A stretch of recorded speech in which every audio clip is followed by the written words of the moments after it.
This National Honours and Decorations Bill 2025.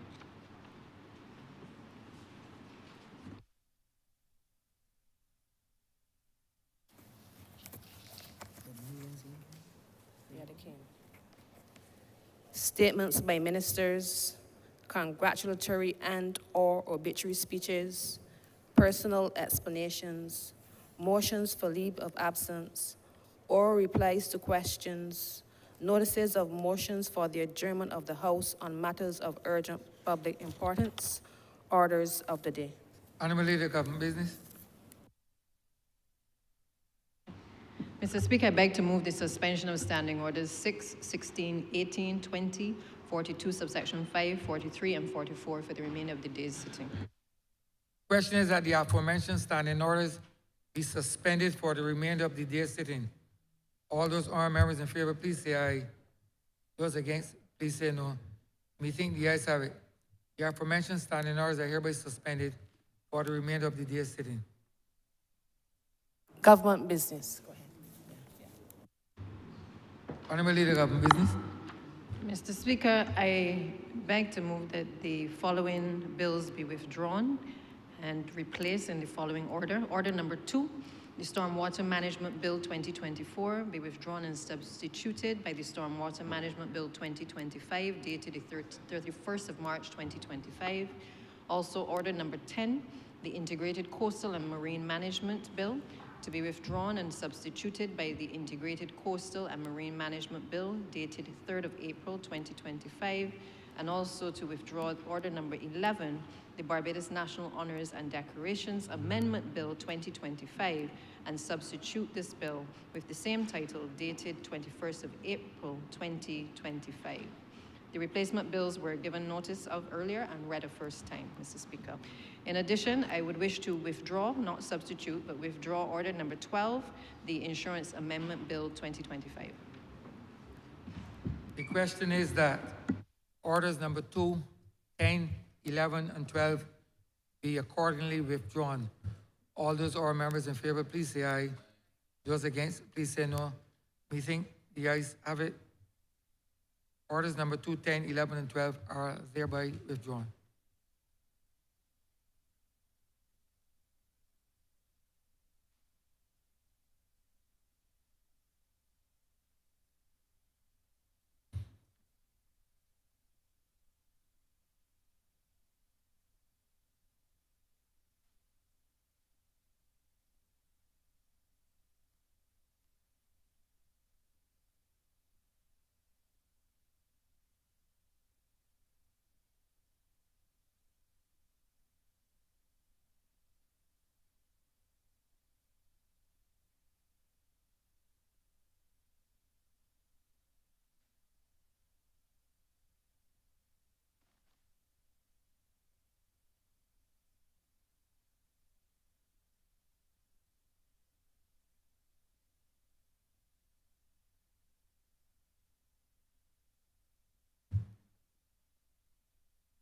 Mr. Speaker, in the name of the Deputy Prime Minister, Senior Minister, Minister of Transport and Works, Leader of Government Business, to move the second reading of the Stormwater Management Bill 2024.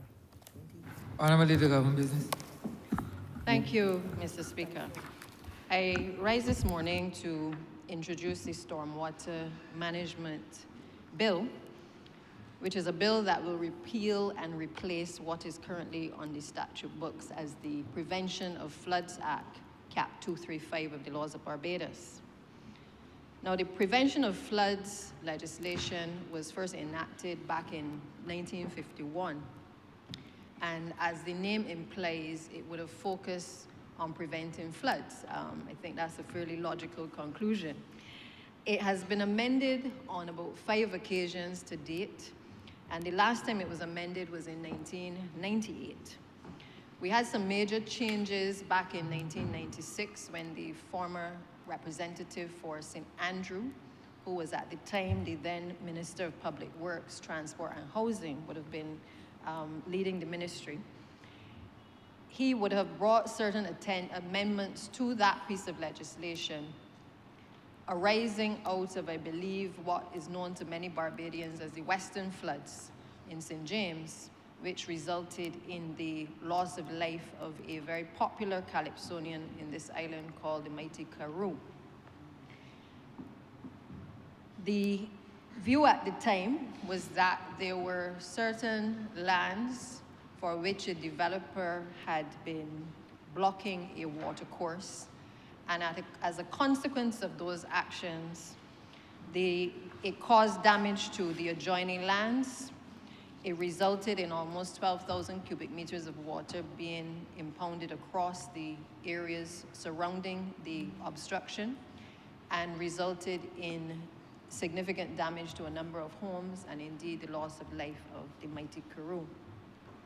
The amendments at the time, however, sought to enable the ministry at the time, it would have been falling under the drainage unit, to allow the drainage unit of the Ministry of Public Works at the time to allow its officers through the CTO, Chief Technical Officer, to be able to go onto private property to clear the drains and to clear wells which might threaten neighboring property, and also provided a very critical element, which was the recoupment of money compensation in the event that government had to incur certain costs to make good any of the damage that had been caused as a result of a developer placing structures within a watercourse or any other area. Now, one could say that maybe it was reactionary, and at the time, obviously, if it's against the background of Barbados having that type of significant event, which I was quite young, and I recall the concerns about the floods in Weston. But the truth of the matter is that when we look back at this legislation, while at the time it may have been the right thing to do, it is clear that there were a number of, and I don't want to say loopholes, but there were a number of things that could have been done perhaps to tighten the legislation, to enable the drainage unit to better and be more efficient in the execution of its duties. Now, I'm mindful that around the same time that the amendments were made in 1996, Mr. Speaker, the drainage unit was also relatively new. It was in its infancy stages. And therefore, the knowledge that the drainage unit has certainly become known for today, it certainly did not have at its disposal back in the late 1990s. And so Barbados as well at that time was, I presume, was like how we are in many cases today, where we believe that God is a Bajan, that we are so far off out of the island chain that we were experiencing over the previous couple hundred years a number of systems that would slightly impact Barbados, brush Barbados, and then go on to the other islands and cause significant dislocation and damage.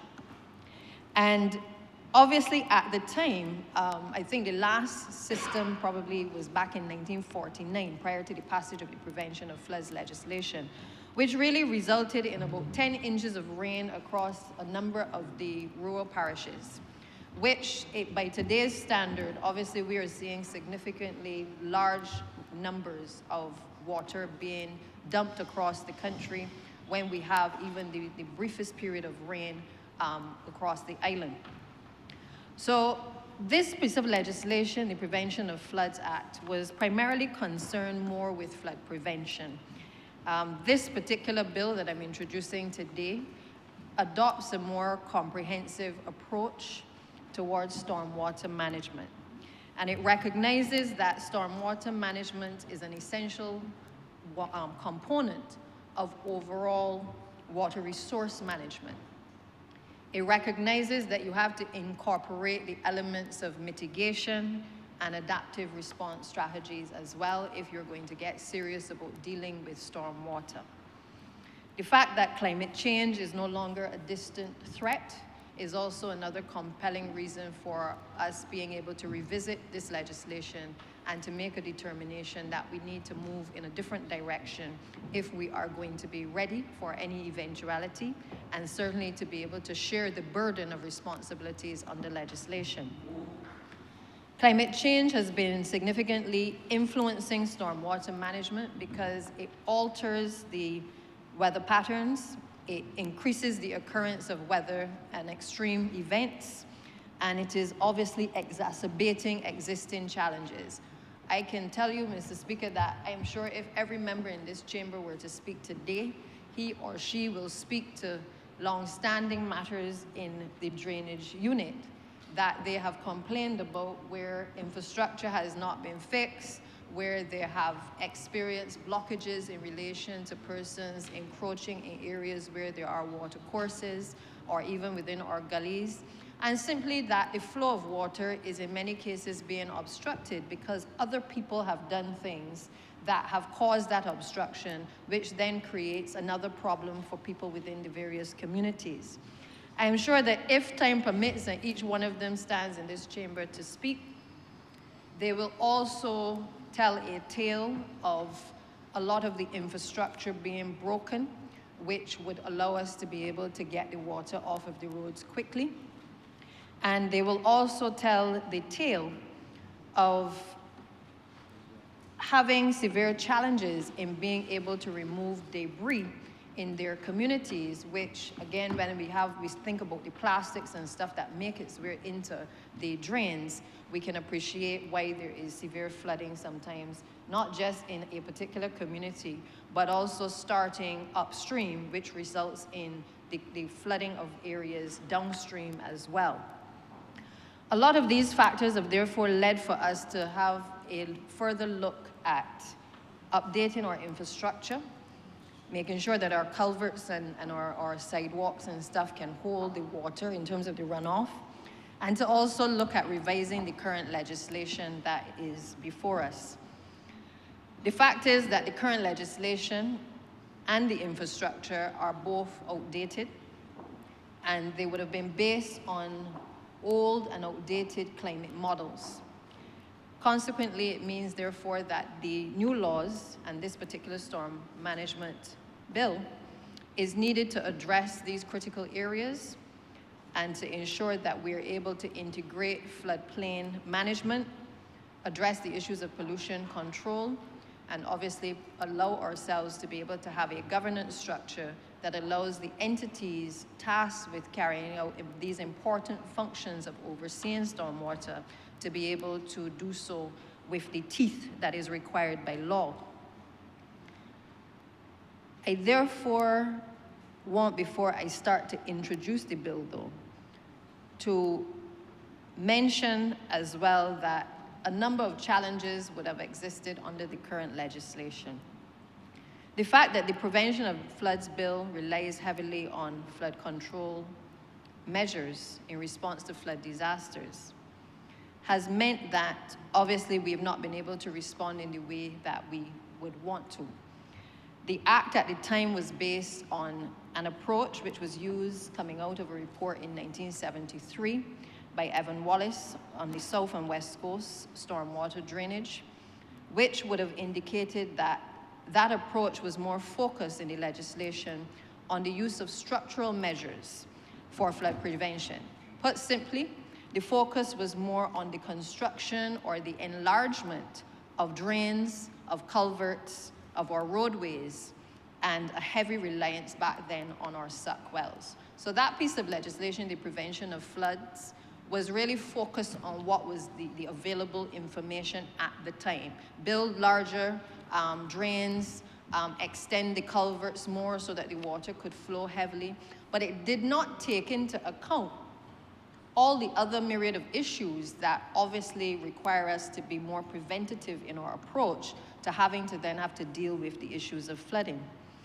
Things, however, started to be viewed a little bit differently following a 1973 study known as the Cumming-Cockburn South and West Coast Stormwater Drainage Study.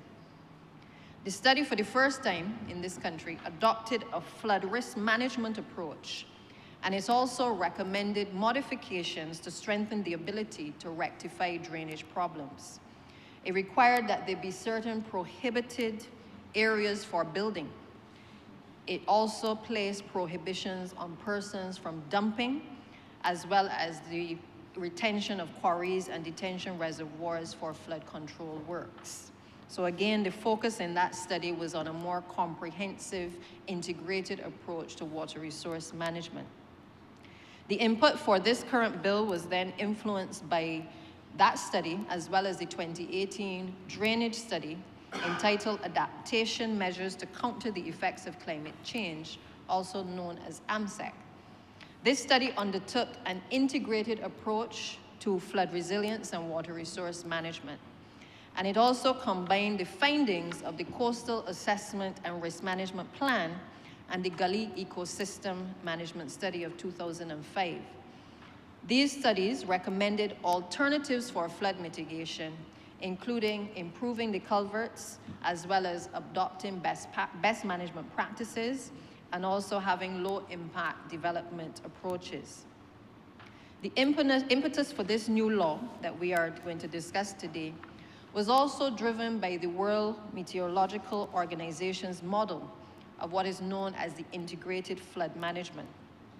This is a model which prescribes land and water resources development within a watershed basin approach. In other words, it views the watershed as an interconnected system. It recognizes that water quality and quantity are interconnected with other aspects of the environment, such as land use, biodiversity, and human health. And this approach emphasizes collaboration amongst our various stakeholders and also the development of integrated solutions to address a number of our priority problems.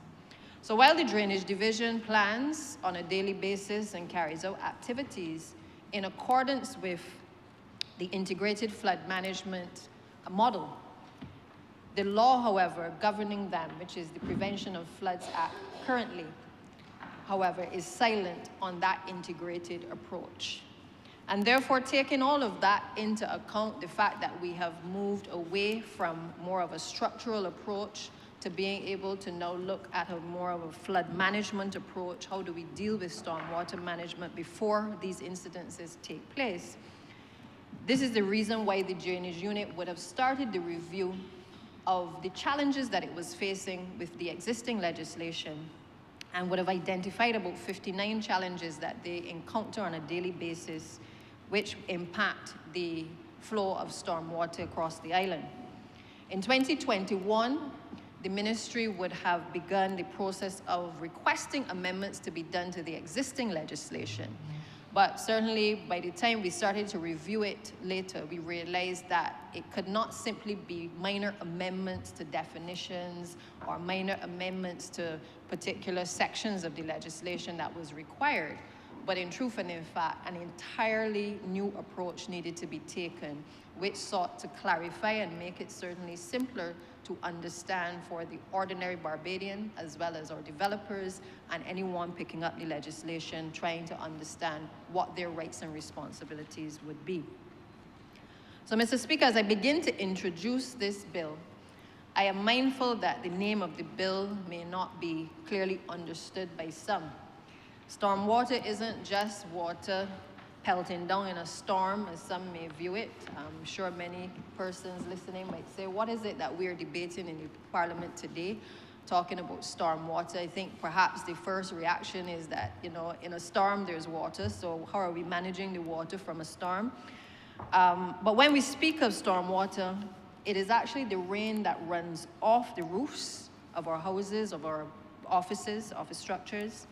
It is the rain that runs into the streets and certainly across our parking lots that play a critical role in terms of their destination, because many times the water ends up within the water stream of what we drink, what we utilize on a daily basis. And therefore, it has a major role to play in how we treat to it within our communities and certainly our overall health. The reality is that in the natural environment, when rain falls, the rain is absorbed into the ground. You see the filtration through the soil, and of course, the process of replenishment takes place. When the same rain, however, falls on concrete, on asphalt, and on our rooftops, it often has nowhere to go. It runs off quickly, oftentimes collecting pollutants like oil and trash and pesticides and heavy metals, and it washes them directly into our waterways. This is what we refer to as stormwater runoff. It is one of the leading causes of the flooding. It is also one of the leading causes of erosion. It is one of the leading causes of damage to our precious infrastructure as well.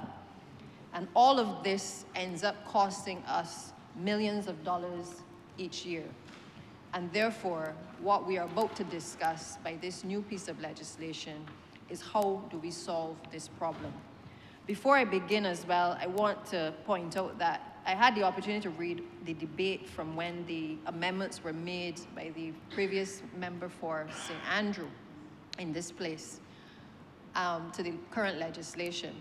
And what I found particularly interesting, Mr. Speaker, is that one of the solutions that was put forward for addressing the issue of flooding in the western area was some repairs to some bridge infrastructure that would certainly have cost the government about $2 million.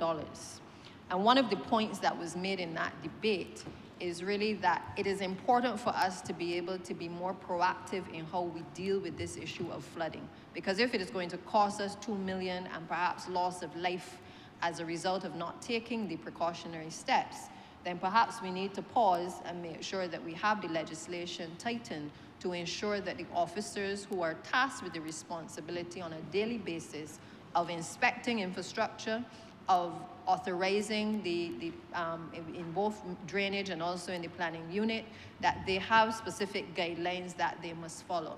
Equally, that the persons who want to develop lands, that they also are clear in terms of their duties and also their responsibilities as well in ensuring that this storm water is collected properly and certainly disposed of in the correct way so as not to cause challenges for other people living in communities in and around their surrounding area. So this current bill is actually divided into 7 parts, which is a vast improvement on certainly the current legislation. The first part deals with all of the preliminary details in relation to the interpretation, the acts which bind the state, and the administration generally of the act. Part 2 addresses the flood zones and flood works. Part 3 addresses duties of owners and occupiers. Part 4 speaks to the duties of our land developers. Part 5 to general prohibitions. Part 6 to enforcement. And Part 7 is an all-encompassing clause which deals with miscellaneous provisions. So this act would essentially, once this bill becomes law, would essentially do the following things. It is going to authorize the minister responsible for storm water management to be able to designate specific areas as flood zones. It empowers the chief technical officer to plan and to carry out flood mitigation projects, allows the chief technical officer or another authorized representative to execute planned flood works in various districts, allows the chief technical officer or another authorized person to enter premises regarding planned flood works that have been agreed by the ministry. It grants the chief technical officer or his representative the authority to carry out flood works in emergency situations, and this is going to be a very critical discussion as well. It enables the chief technical officer to organize the maintenance of drainage infrastructure and certainly to now improve on the work that is currently being done. It will prohibit individuals from constructing buildings within a designated flood zone. It will restrict the planting of trees and crops in those designated flood zones. It will require landowners engaged in commercial or industrial activities to install stormwater disposal systems. It will mandate that outfalls and drainage reserves be kept clear of obstructions. It will require regular inspection and cleaning of the stormwater drainage wells and structures, as well as require landowners to construct adequate drainage systems to mitigate the risk of flooding. A number of enforcement mechanisms are also addressed in this piece of legislation, and also the area of compensation to persons affected is also included, along with the issue of the discharge of liability for certain acts as well. So if I start, Mr. Speaker, first of all, by taking you through this particular piece of legislation, allow me to point out, first of all, that one of the first things that had to be done was to properly define a number of the terms that are used in relation to stormwater management in the new bill. Because the old legislation did not even define properly or at all the chief technical officer.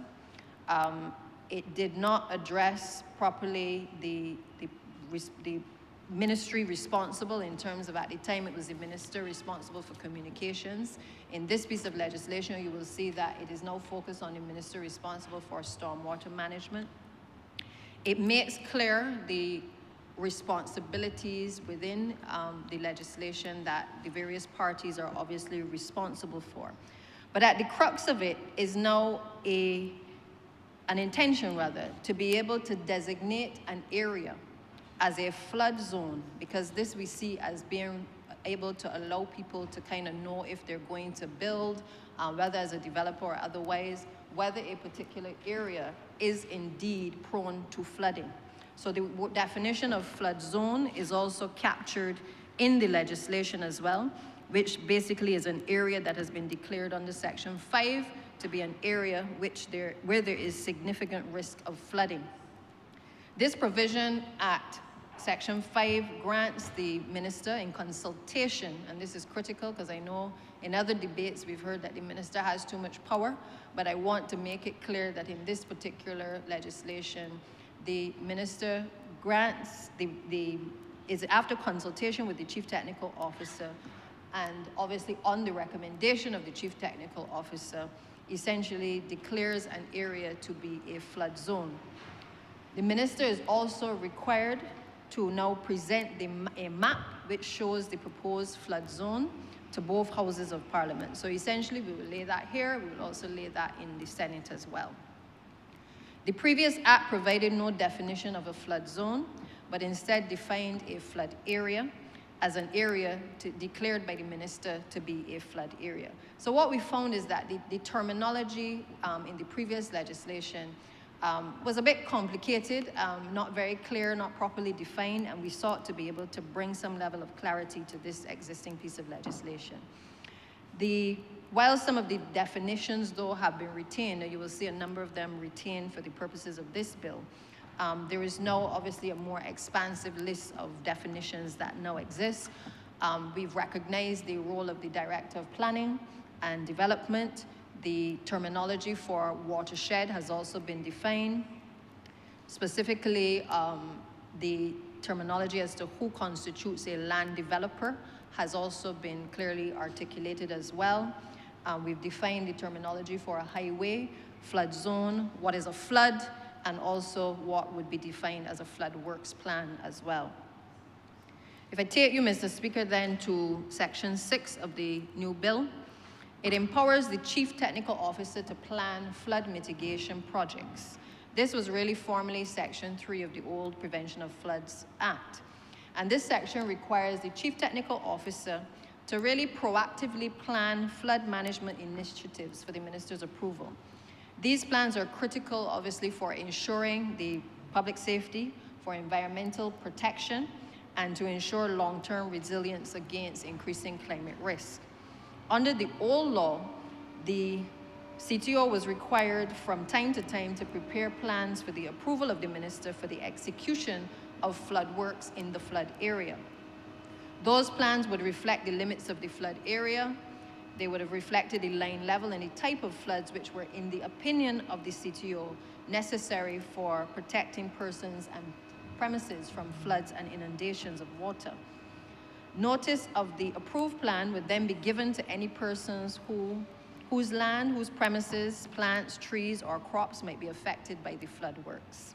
And the CTO also had back then, under this current legislation, to deposit to the registration office copies of the plans, and then those plans could be inspected by the public free of charge. Under this new bill, the process is relatively similar. However, what is different is that there is now a time limit of 28 days, which has been imposed on the Chief Technical Officer, within which he must submit the approved plans to the Registrar of Titles. Additionally, any individual whose property is affected must also be notified within the 28-day period. So the previous legislation didn't provide a timeline, which I suspect was probably one of the deficiencies, in that there was no requirement by law to be able to submit these plans and to file them. This legislation now places the onus, once approved, for the CTO to basically seek to have these flood plans filed.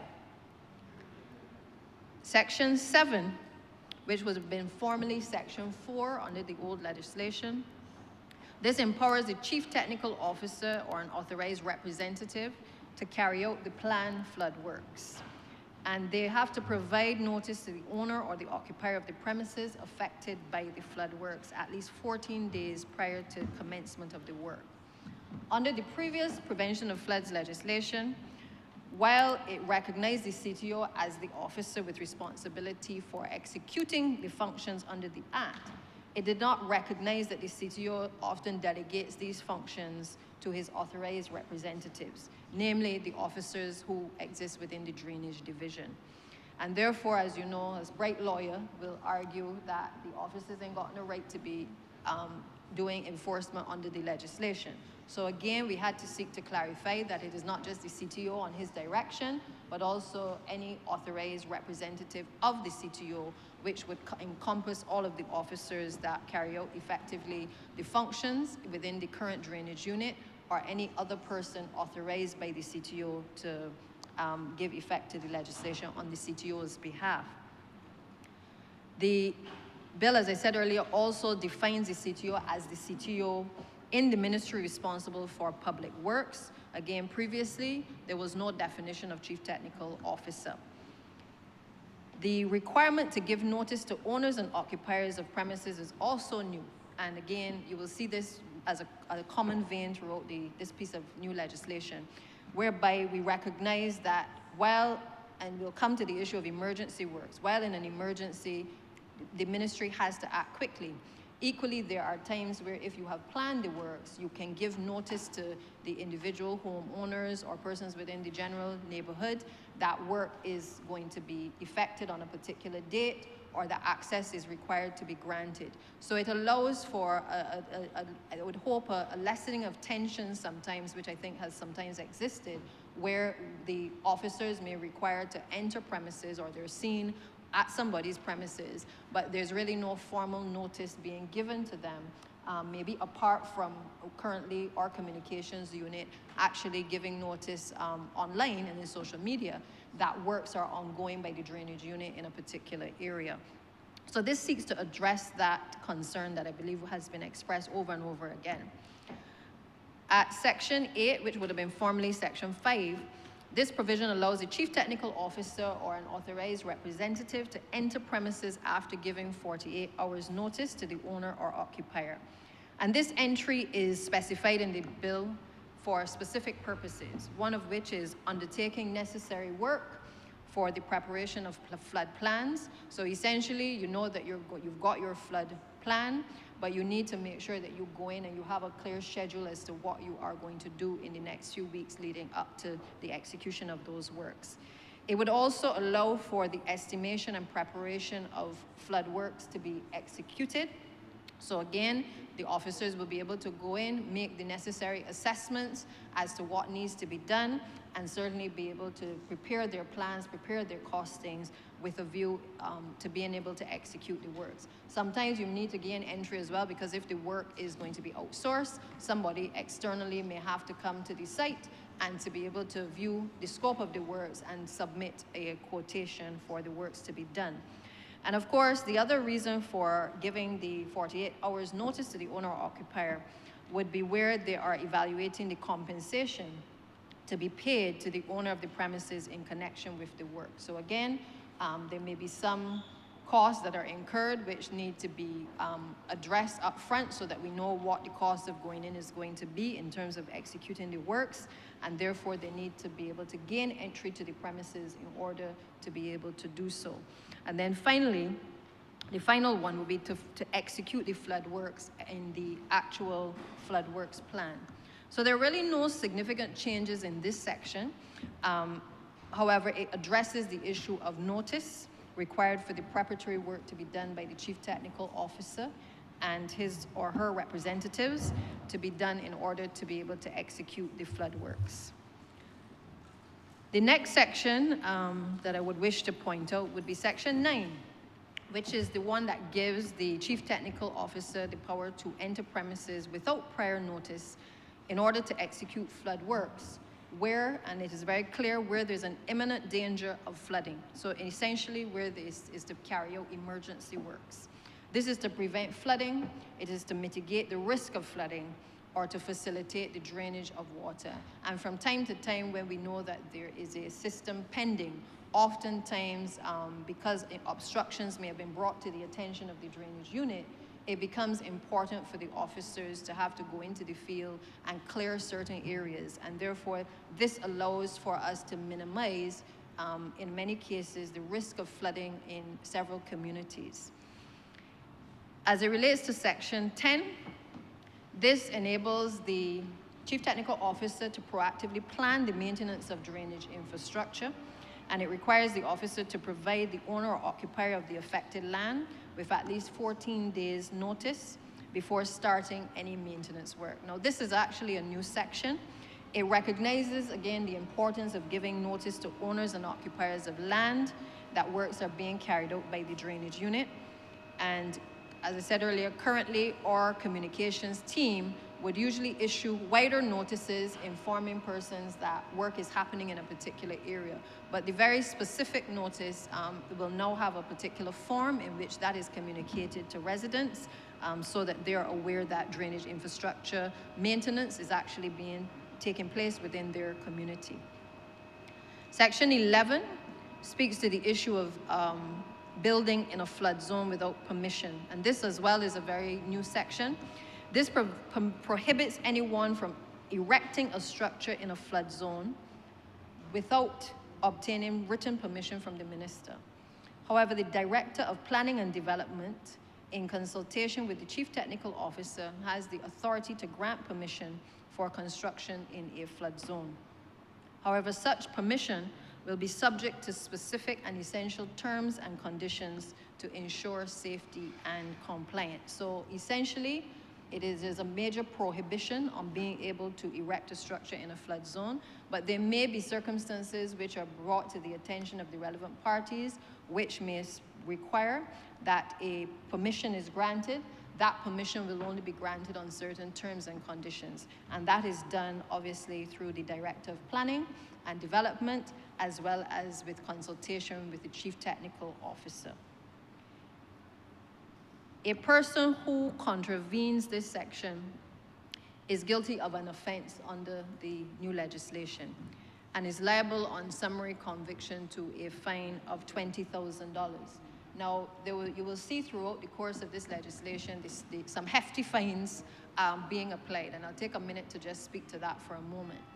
I think the recognition has come that since this legislation was initially enacted, that really and truthfully, many Barbadians really pay little attention to the issue of stormwater.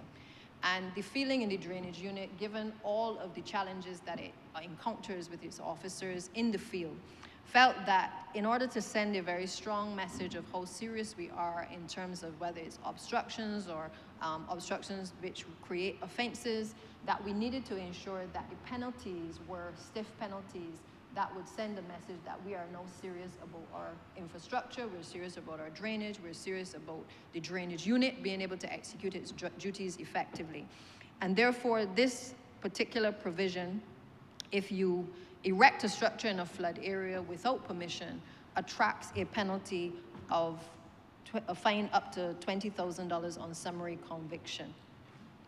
It allows us, therefore, to try to effectively monitor building activities in flood zones, and in particular what we would describe as the unpermitted developments, which potentially results in the obstruction or the diversion of storm water.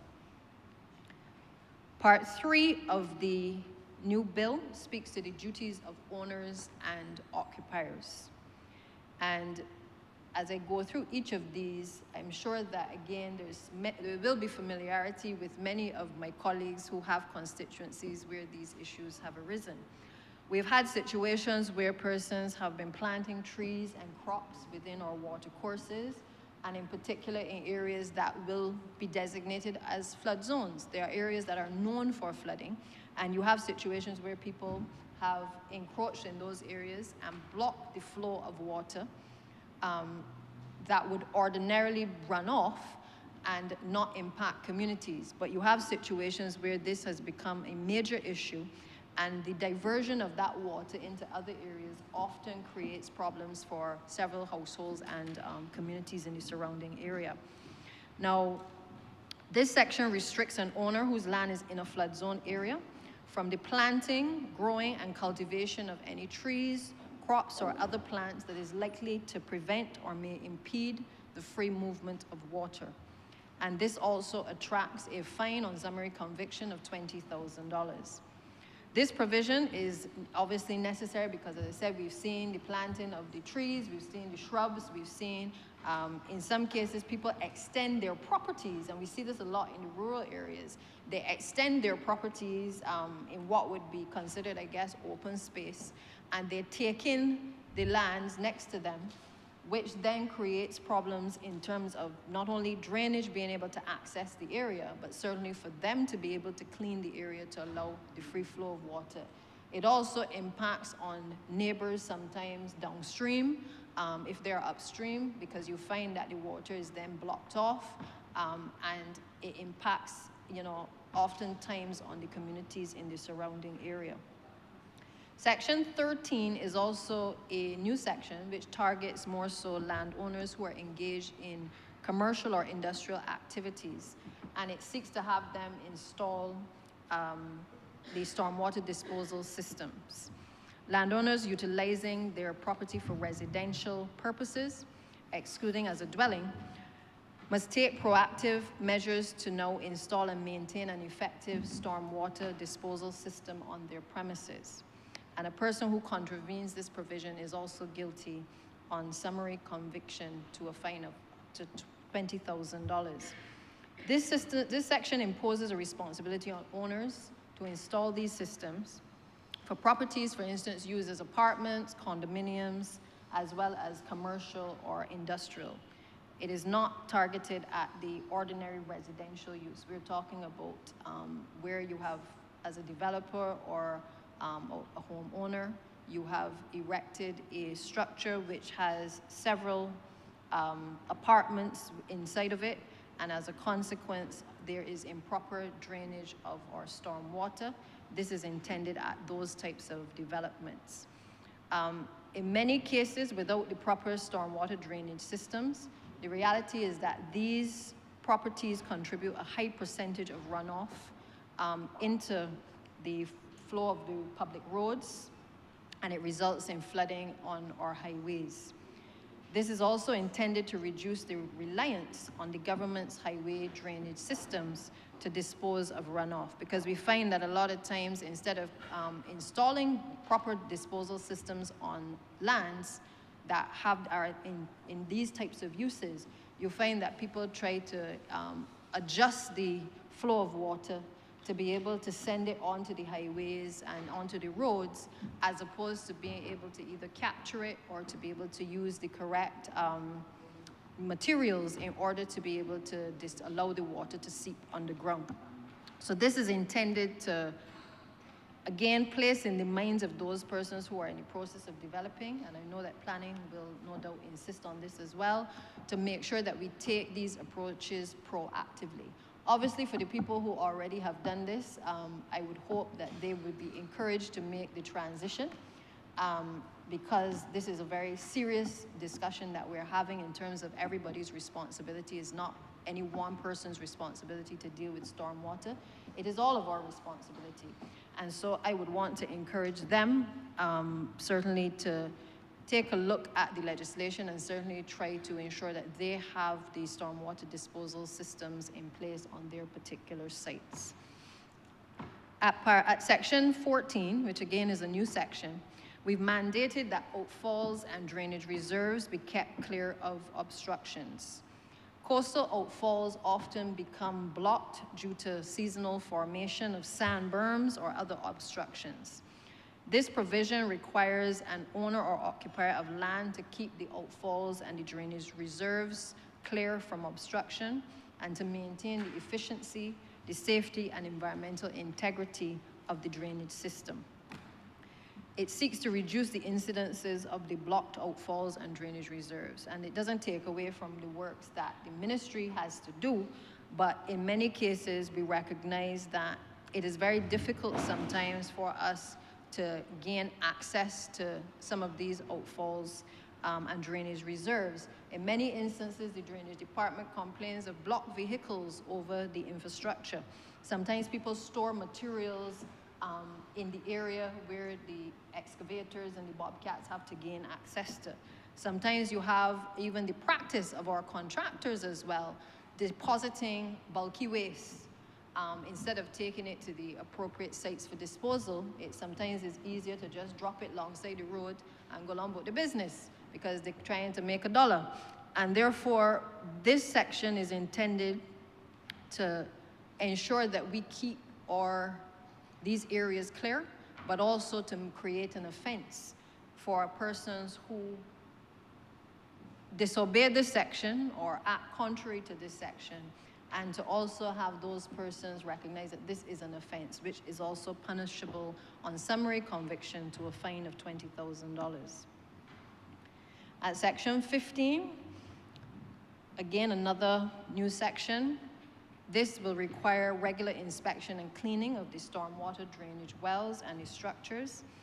This section makes it imperative for the owner or the occupier of land with a stormwater drainage well or other drainage infrastructure to simply prioritize the inspections. What we have found is that sometimes people have the systems, but then they have not been maintaining them. And therefore, we create the onus on those persons who have actually met the requirements of having a system to ensure that there is a regular inspection. The legislation will now have clear timelines being established, which will require the owners and occupiers to inspect, clean, and clear the infrastructure at least every 2 years for wells that are 8 meters in depth, or at least once every 5 years for wells deeper than 8 meters. Regular inspections need to be done, and if needed, they need to clear and clean the systems to help prevent against the flooding and safeguard the communities surrounding them. This section creates an offense which is liable on summary conviction to a fine of $20,000. Also, I would want to point out too, under this section, we have a lot of property owners who install what is referred to as the lot level stormwater drainage systems. And what happens is that they bypass their drainage system and send the water flowing onto the public highways, which again contributes to a lot of the flooding that we see across the highways. So therefore, this section has taken that action or omission into account, and we have therefore created an offense specifically for persons who do not properly maintain their systems. Section 16 is also a new section. This requires the landowners or occupiers to pay the state for flood works which have been made necessary by their actions. As I mentioned earlier in the Western case, one of the things that was highlighted was the cost that it would be to the state now to have to make good the damage that was caused by a landowner seeking to build in a water course. And therefore, we recognize that there will be times, certainly, where some of these acts can be caught early, and we may need to be able to have a provision which allows for us to be able to go in as drainage, correct whatever those works are, simply because sitting down and talking to people sometimes doesn't get the desired result, as we often know. But if you've gone through the process of alerting them and you still realize that they are not taking action, and certainly the hurricane season may be around the corner, it requires of the state to be able to act expeditiously, to be able to go in and to carry out the works that are necessary to the structure. and to ensure that we are in a position to be able to seek compensation from the landowner for the works that have been carried out. The section at 16 also addresses the issue of owners and occupiers who damage, obstruct, or alter a highway in a way that negatively affects its drainage. Again, they will be required to reimburse the state for the cost of flood remediation works needed to correct the damage. Now, I think it's important to note here that one of the things that we're trying to do by this legislation is to get people to take action before these things happen. And I think that needs to be clear in the messaging as well, that it isn't intended for us to see what would have happened in the Western area happening again and then trying to play catch up after, but rather to make sure that we are in a position where we ask people to take responsibility for their actions and then allow for us to come in if necessary if they fail to do so.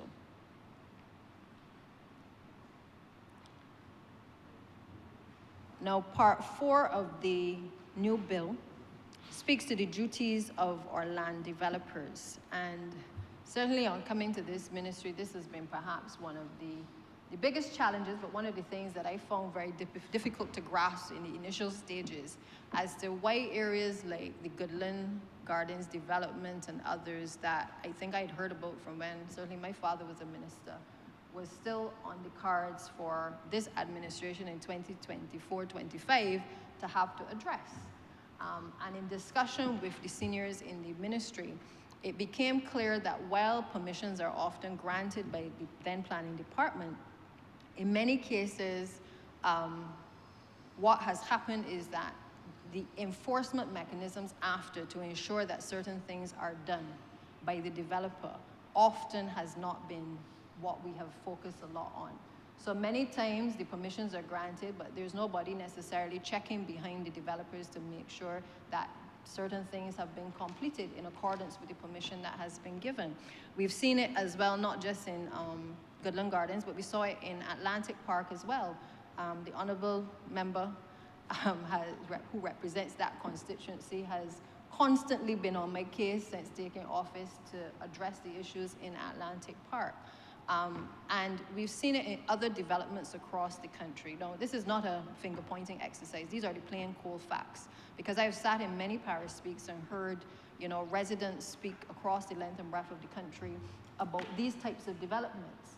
And the truth is, the reason why government is having to bear the burden and the cost of being able to address a lot of the flood engineering is simply because we didn't have this type of legislation in place, which allows us to be more proactive. And we are obviously taking the steps now to address through flood engineering designs being done, the areas of Goodland Gardens. We're taking the steps to address not only there, but also Atlantic Park. We also have areas like Dover that has been on the radar for quite a long time. Places like Trent as well, and there are a couple of others that we have certainly highlighted that require an intervention by the government. Because when all is said and done, while the developer benefits from the sale of the properties, when there are challenges, nobody calls the developer's name. Ashdean Village as well. As I said, if I go around the room, Mr. Speaker, every MP will speak to an issue of which I am talking about.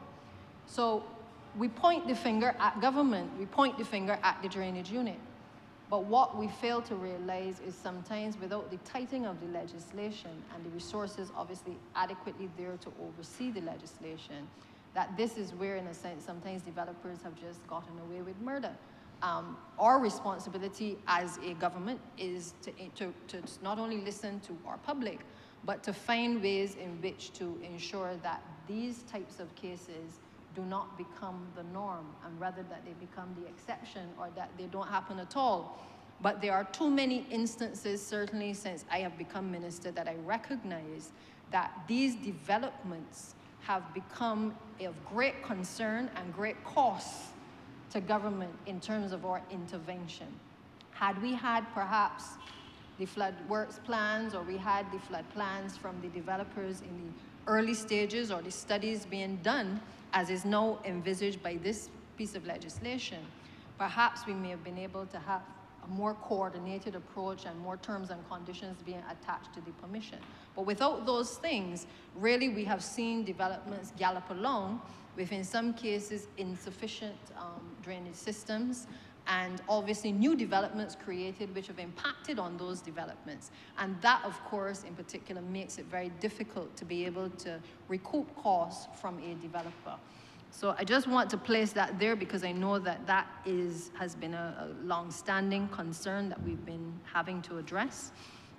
Under this section at 17 as well, the current law really did not require any state entity to monitor and ensure that conditions related to surface water drainage were followed and enforced after conditional development is permitted. So it goes back to the point of planning. It gives the permission, but at the end of the day, after that, and after drainage has perhaps given a rough input, as the senior minister often calls for comments, after the initial comments are given, there's really no follow-up until the next occasion where we hear that there's been a downpour of rain in a particular area and there has been flooding in that area. So these are things that I think the public needs to be mindful of, that we are really playing catch-up and that legislation is required now to really bring things in order, working hand in hand with planning, so that we're in a position to address these things frontally. Under this section, if requested by the Director of Planning and Development, it provides that a land developer must prepare a stormwater drainage plan for approval by the Chief Technical Officer and the Director of Planning and Development. So it's now tying the two entities together. The failing to effectively manage rainwater can obviously lead to severe flooding and damage to the communities, and existing drainage systems in communities may not be sufficient to be able to deal with the additional runoff from these new developments.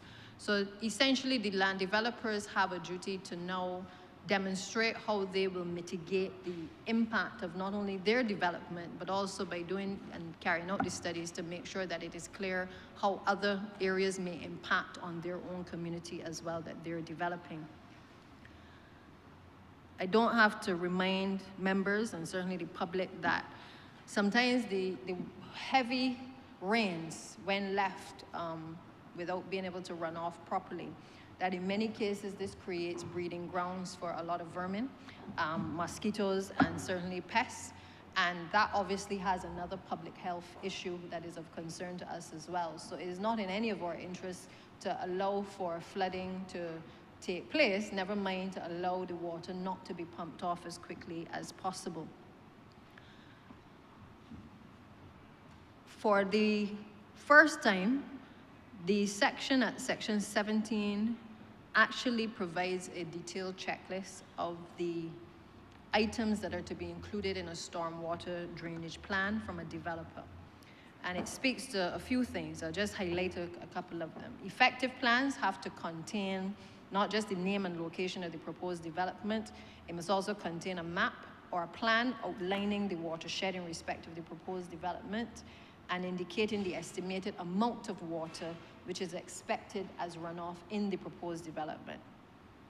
It must also contain the location of the stormwater drainage systems, which they are going to introduce, the number of systems to be installed, and an estimate of the amount of stormwater likely to be generated from a 1 in 50-year return storm measured using rainfall intensity, duration, frequency curves produced by the Caribbean Institute for Meteorology, Hydrology, or such other institution as the Director of Planning and Development may specify. And then finally, if there's any other information which, in the opinion of the Chief Technical Officer or the Director of Planning and Development that they may require, they are also entitled to request that specific information. The plan has to be submitted to the Director of Planning and Development, and they then forward it to the Chief Technical Officer for consideration. Again, this creates an offense. Failure to follow this particular section creates an offense, and persons are liable on conviction to a fine of $20,000. It therefore removes for the first time that gray area in terms of interpreting what is required for a stormwater plan and its preparation. and provides more certainty in terms of the legislation and removes the need for what we see often, which are revised plans. Oftentimes, you submit a plan, then you hear again, you got to submit a revised plan, which comes at much cost to not only the developer, but also much frustration, I would imagine, to the chief technical officer as well as to the planning department as well. So we seek to address that by clause 17 in the new section. At section 18, this provision also relates to land developers. It requires the land developer to construct adequate drainage systems to mitigate the risk of flooding. A land developer under this section, if required to do so by the chief technical officer or the director of planning and development, must construct adequate drainage systems to effectively minimize the risk of flooding in a development. This section, while it is not mandatory, because again, it is if required to do so by the CTO or the director of planning, based on the information that is available to them, gives the CTO, the chief technical officer, or the director of planning and development the power to request this information from the land developer on adequate drainage systems in the development that is to be created.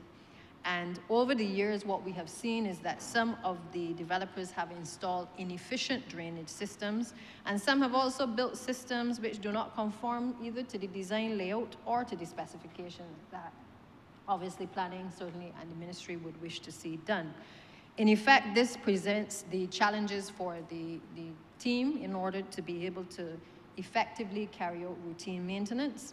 And obviously this section will now allow for a more proactive approach, which certainly is also borne out by the new planning and development legislation, in order to allow for adequate steps to be taken before persons actually embark on full development. Part 5, which relates to the general prohibitions, section 19, establishes general prohibitions related to flood zones. This provision speaks to ensuring the integrity of the drainage infrastructure by providing that individuals are prohibited from disposing of water on or in any public infrastructure associated with the drainage of stormwater, unless permission is granted by the chief technical officer. And the CTO can only grant, under this legislation, permission on certain terms and conditions as he may deem fit. What has resulted in this provision is that there's a high incidence across the island of the disposal of stormwater, and sometimes water containing household, chemical, animal, feces, soils, and oils waste.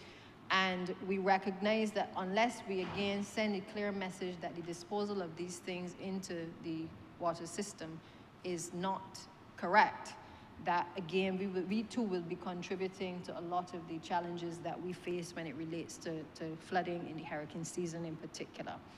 The truth is too that the improper disposal of the runoff also threatens the contamination of the soils, the drainage infrastructure, our ground and our marine waters as well.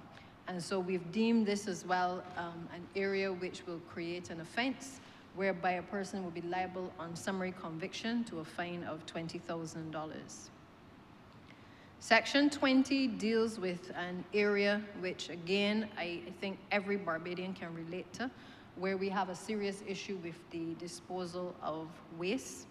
We've been seeing garbage, debris, bulk waste, and other materials blocking the drainage systems and the water courses. I would have to say that I never could have imagined how serious an issue this was until I took up this position. But seeing some of the debris that comes out of our drainage infrastructure is mind-boggling. And I'm sure previous ministers have also shared the shock and awe of things that come out of our systems. They hinder the flow of water, and in particular during the hurricane season, create endless problems for us. I mean, we see the plastics, we see the sanitary napkins, we see old shoes, we see clothing, we see everything of every description being disposed of, in some cases not deliberately, but certainly willfully, blocking the drainage systems and the water courses.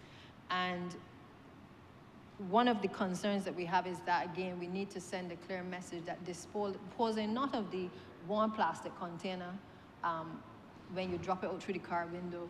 We're not talking about that alone. We're talking about persons who willfully dump things within the drainage systems and cause blockages. Where we find that those acts are being committed, this new provision provides for persons to be liable on summary conviction to a fine of $20,000. You're going to soon call this the $20,000 legislation just now. Section 21, again, another new section, also speaks to another bugbear of the ministry and certainly of the general public when drainage has to visit a number of the sites across the country. It provides that individuals are prohibited from building fences, walls, hedges, or any other structures over or around drainage infrastructure. It is therefore a provision that is intended to guarantee easy access for inspections and maintenance for the persons carrying out their works, and to ensure that the drainage systems are able to function effectively.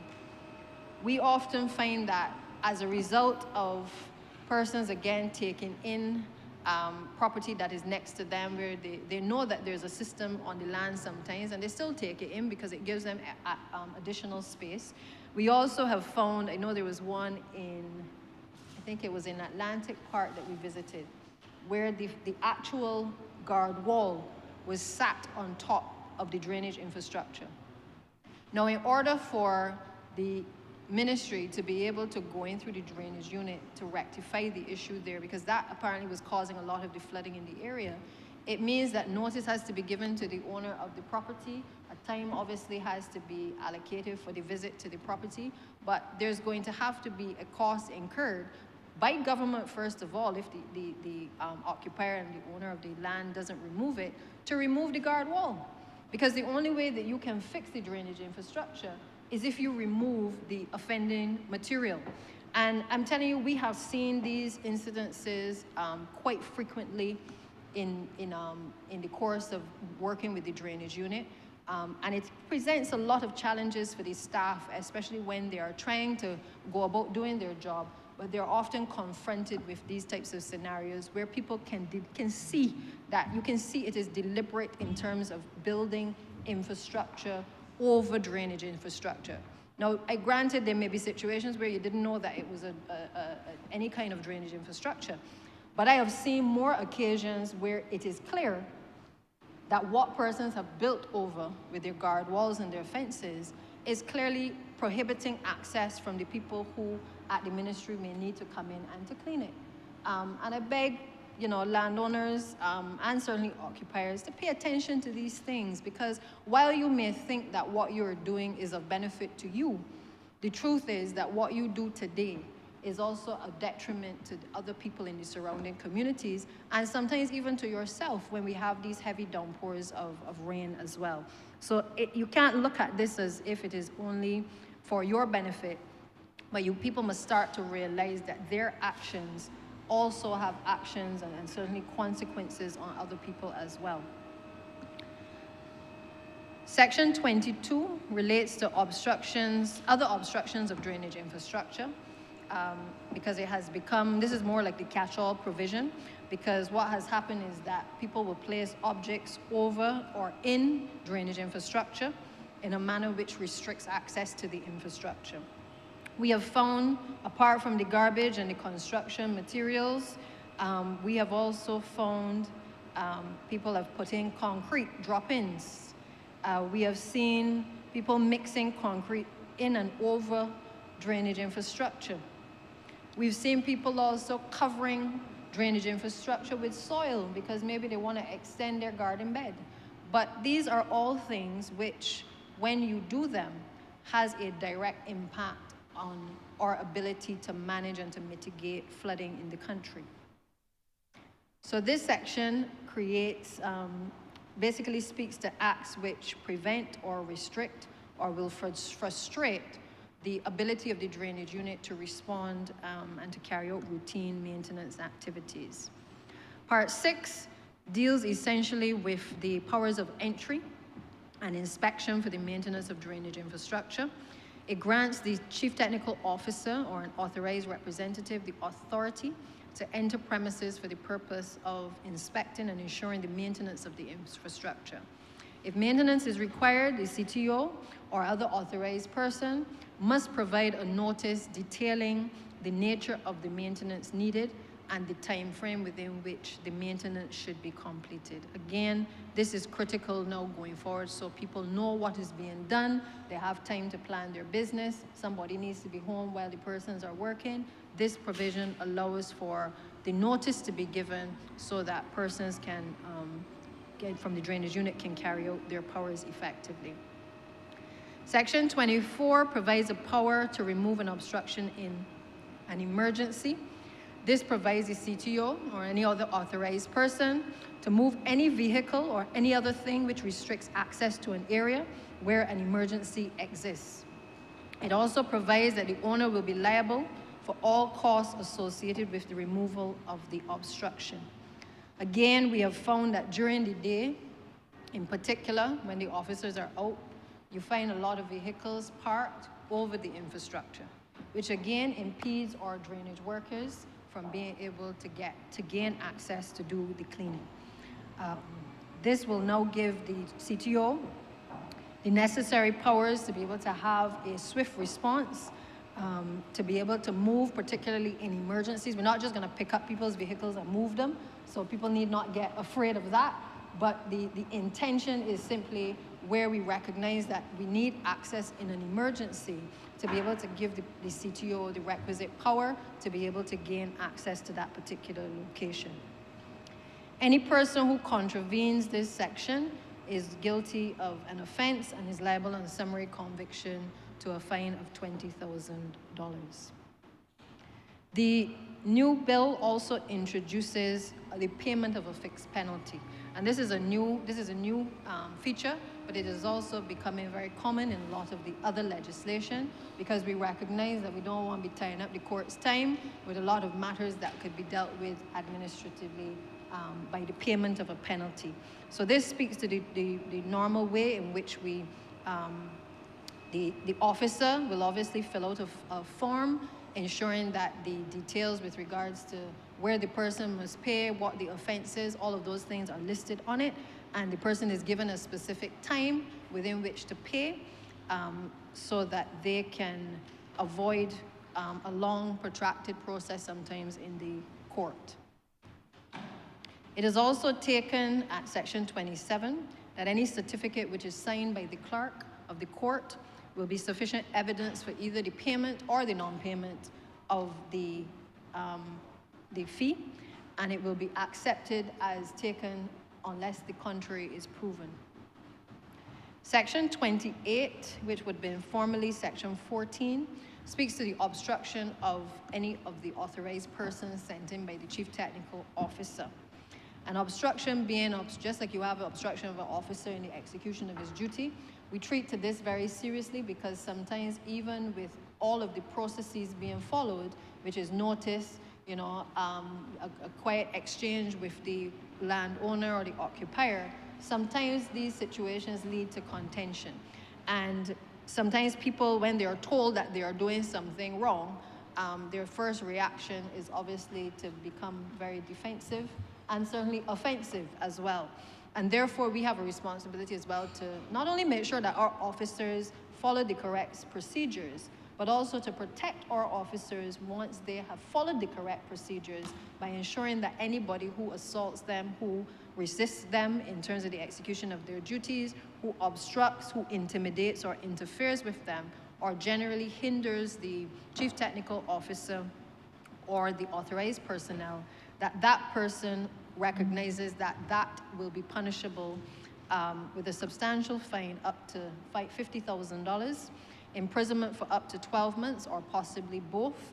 Now, in the previous legislation, the fine was $2,500 or imprisonment of 12 months or both. And I can not recall from speaking to the officers that this has ever been enforced, but what I can tell you is that the examples given by officers of their interactions sometimes with a difficult public is well known in the ministry, and I know that all ministers can testify to that. So really, we want to take the role of the drainage unit seriously moving forward, and to ensure that people understand that once they follow the correct procedure, that they are not to be treated lightly in the execution of their duties. As Section 29, which is formerly Section 8, this provision allows the minister, if he's of the opinion that lands or premises are required for the purpose of executing works, that he can act in accordance with the powers conferred under the Land Acquisition Act. Again, not an unfamiliar provision. Obviously, if we have to, as they say, take lands or utilize lands more appropriately, sometimes it becomes necessary. We do it even when we're doing acquisitions in relation to roads. Sometimes we have to acquire lands because we have to widen the road. Sometimes we need to acquire additional square footage in order to carry out the work. So this is not an uncommon provision. As Section 30, which would have been formerly Section 9, individuals can seek compensation for any damage caused by the execution of flood-related works or for any lands or interests that have been taken or utilized. And any dispute regarding the amount of compensation payable will be resolved through arbitration in accordance with Section 32. That is fairly explanatory. Compensation, again, remains a part of the legislation. The important part here is that persons obviously have a cause of action that they can basically take before the courts if necessary. Section 31 deals with, which is formerly Section 10, provides the matters which the court will take into account in determining compensation. The provision relating to arbitration is set out at Section 32. And Section 33, which was formerly Section 15. In this section, if the owner or the occupier of land fails to keep the drainage infrastructure and the outfalls clear, the chief technical officer or other authorized person may issue a written notice to the owner or occupier. This notice will require them to perform the necessary work to remedy the issue to the satisfaction of the chief technical officer. The notice must specify the type of work that needs to be done and the time frame within which it must be completed. And if the owner or the occupier does not comply with the notice, then the chief technical officer or other authorized person may carry out the necessary work themselves and will charge the owner or occupier for the actual costs incurred in executing the work. So this section essentially gives the owner the opportunity to carry out the works themselves once pointed out to them within a specific time frame. And if they fail to do so, it allows drainage to be able to step in to do the work. We have found, and why has this become so important, is because sometimes, you know, as we say in Bajan parlance, we give a man a blight, they tell us that they're gonna fix something, then they don't fix it, then it results in flooding in other areas because we give them a blight. So this is the provision that is no longer giving you the blight, because it is quite simply saying you have now a specific time frame, a specific timeline within which to do the works that are outlined. It may be remove your wall, which is on the drainage infrastructure. If you fail to do it, we will do it at our cost, but we are going to recoup the cost for so doing from you. So this addresses a problem that, and a challenge that the drainage unit can certainly speak to on a day-to-day basis. Section 34 would have been formerly Section 13. This relates to notices, where the notices have to be served on the owner or occupier by leaving it with the owner, with the occupier or some other person in the residence, or by placing it in a conspicuous part of the premises where there is no occupier. Section 35 repeals essentially the Prevention of Floods Act, and Section 36 obviously will allow this legislation, once passed by both houses, to be brought into operation on a date fixed by proclamation and will bind the state. And that, Mr. Speaker, is the essence of this new bill, the Stormwater Management Bill, which will replace and repeal the Prevention of Flood Act, which recognizes for the first time, I think, the times that we are living in, it recognizes that it cannot be business as usual I don't think that we can be on the world stage talking about climate change and still having dated legislation governing the operations of certainly the Ministry of Public Works and certainly the drainage unit in particular. If we are to get serious about this, it also requires certainly the raising the level of expertise within the drainage unit, as we do and we're looking to do in other agencies. Where we don't have the resources in-house, obviously we have to go to best practices across the world to be able to work with our teams to be able to carry out this much needed work. But I trust that this legislation, once we start to do the public education, which will obviously form a component once this is passed, that both landowners and owners and occupiers, average Barbadians, understand that we are all in this together, that this is not a government thing. This is not something that we are doing, that yes, we're responsible for the infrastructure and we're responsible for repairing and rehabilitating infrastructure.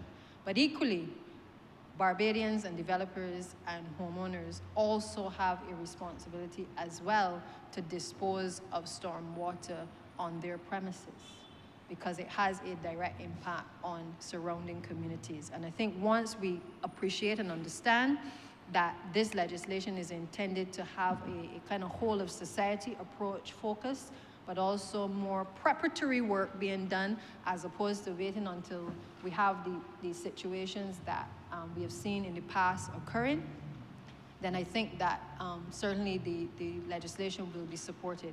Interestingly, in the 1996 debate, the then opposition supported the bill, the Prevention of Floods bill. And I am certain today that the leader of this opposition would perhaps, no doubt, I'm sure he will point out any legal issues that may arise, and we appreciate any submissions that he may make based on his experiences as well. But I think this is an area which is not contentious on either side. Certainly it wasn't back then, and I don't anticipate it will be contentious now. But again, we have to allow the legislation to give the drainage unit the teeth to be able to start the process now of being able to act so that we can mitigate the risk of flooding, both for landowners, but also for our land developers as well across the country. So, Mr. Speaker, with those few words, I therefore commend this bill to this chamber, and I beg that this bill be read a second time.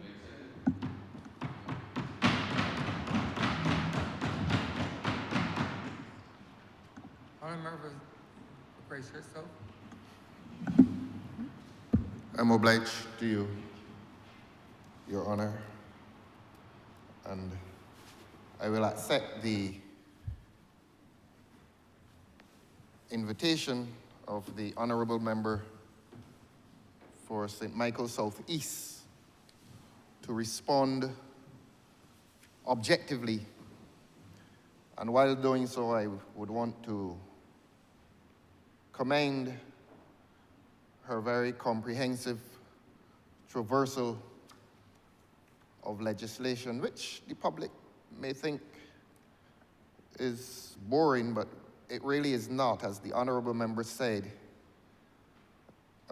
in a context of climate change, matters of flooding and remediation become critical to not only preservation of property, but more importantly, to the preservation of life. And so there won't be much controversy today, except that I would want to note that this bill comes at a time, this time, I heard some news this morning, and this bill coinciding with that news this morning is very interesting. And the Honourable Member for St. Michael South East made it all the more interesting when she began her discourse by making reference to a rather traumatic event that occurred when Carew, the Calypsonian, was killed. And ironically, that was I don't know everything, but I think that was within the constituency of St. James North. And she comes today in new voice. Many times I had to strain to hear the honourable member. Yes, and I want to congratulate the honourable member again for that new voice. Very, very pleasant to the ear to hear how the honourable member spoke today. That very soft voice, delightful even at times. Now, since the honourable member started on the Karoo tragedy, and that was a flood, those were flood waters that came from the upper reaches of St. James North and caused him to perish. It took me back to Brutus. And since this is St. James North, to which the honourable member refers, I would want to say to her, through you, of course, sir, that there's a tide in the affairs of men, which, taken at the flood, leads on to fortune. And this is very ironic. Today is a very, very ironic day. I don't know for whom the bell will toll, but until we decide on that tide and the affairs of men and who will take that tide at the flood, we may discover in a few weeks, perhaps a couple of months, where shall be the fortune. But let me come to the legislation itself. And I've already thanked the honourable member for a comprehensive traversal of the legislation. But before I go there, I would want to, in the context of this debate, take this parliament back to a period some 2 years ago when I was differently located. And in spite of being differently located, I was not without courage. And I had to exercise the courage of defending and representing the interests of the constituents of Christchurch South when there was a plan to convert a wetland into a marina. And so while the government comes to this chamber today with this noble objective to prevent flooding, the people of Christchurch South will today be reminded that there were very advanced plans to convert the St. Lawrence wetland into a marina. Now, if that enterprise were to have been successful, and the word successful is used only with some reluctance because there would have been no success, since the government then would have been inviting a natural disaster of greatest proportion.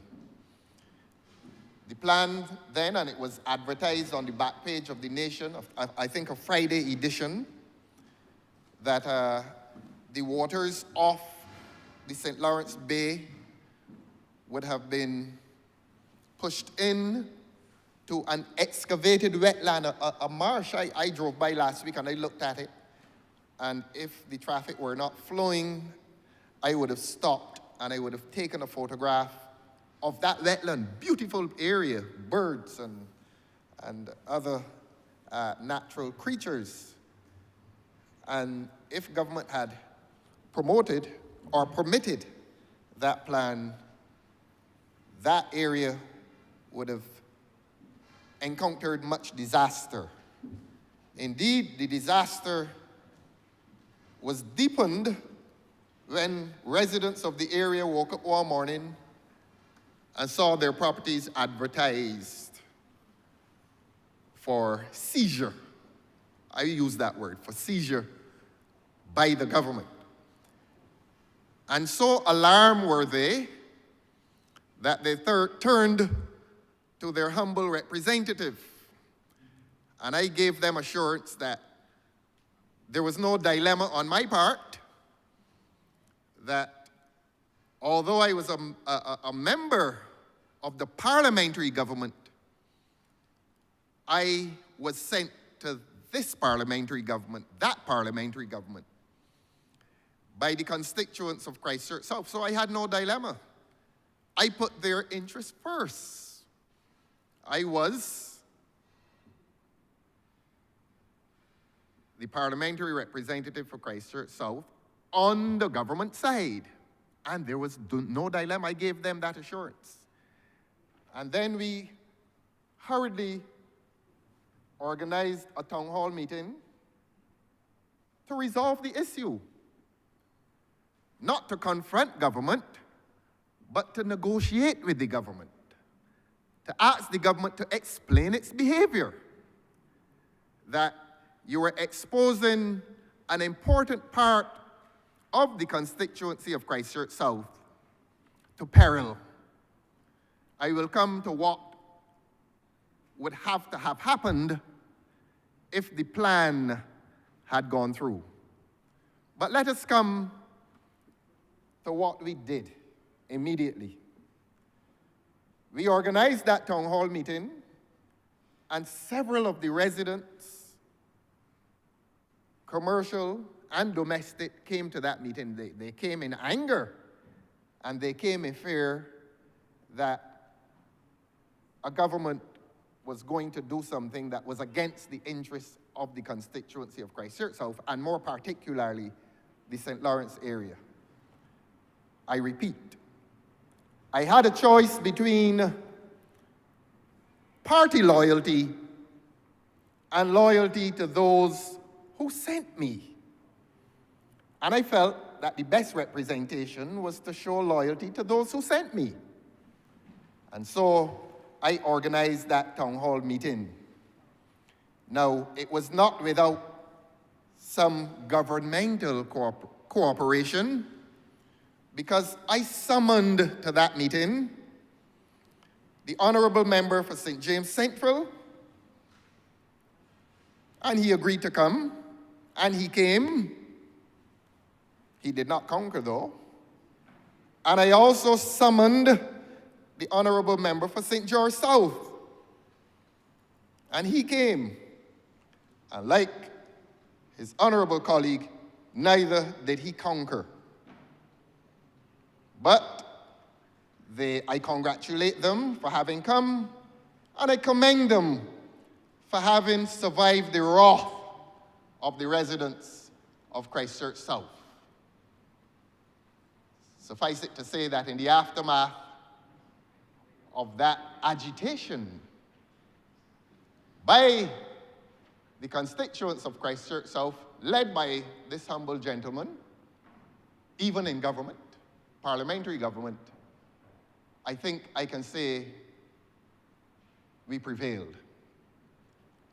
I do not use the word triumph. Triumphalism is not within my vocabulary, but we prevailed. I hope and I believe that the project has been defeated by the will of those persons who came to that meeting, that first one. We held the second one, and those two honourable gentlemen representing St. James Central and St. George South did not return to the second meeting.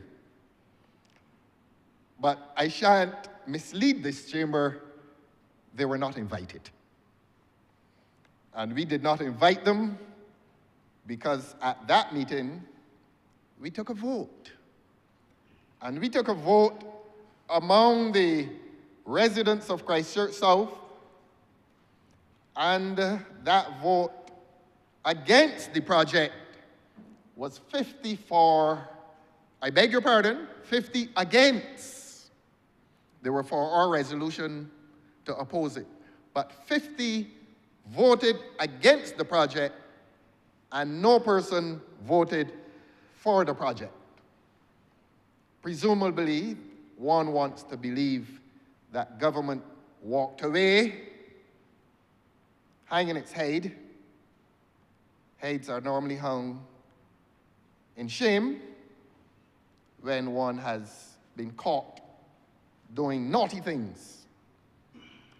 I do not know what has happened to the proposals to snatch the land under the use of the Compulsory Land Acquisition Act. I don't know what has become of those plans of mice and men, as the writer says, but I trust that those plans have been abandoned. At those meetings, we brought environmentalists, and I'm not going to call the names of the environmentalists, but we gathered together scientific opposition and disapproval of a plan to convert a wetland, a swamp, into a salt water, a marina in which the sea was supposed to have been helped in to that precious land. Now, I feel obliged, sir, to give you further details.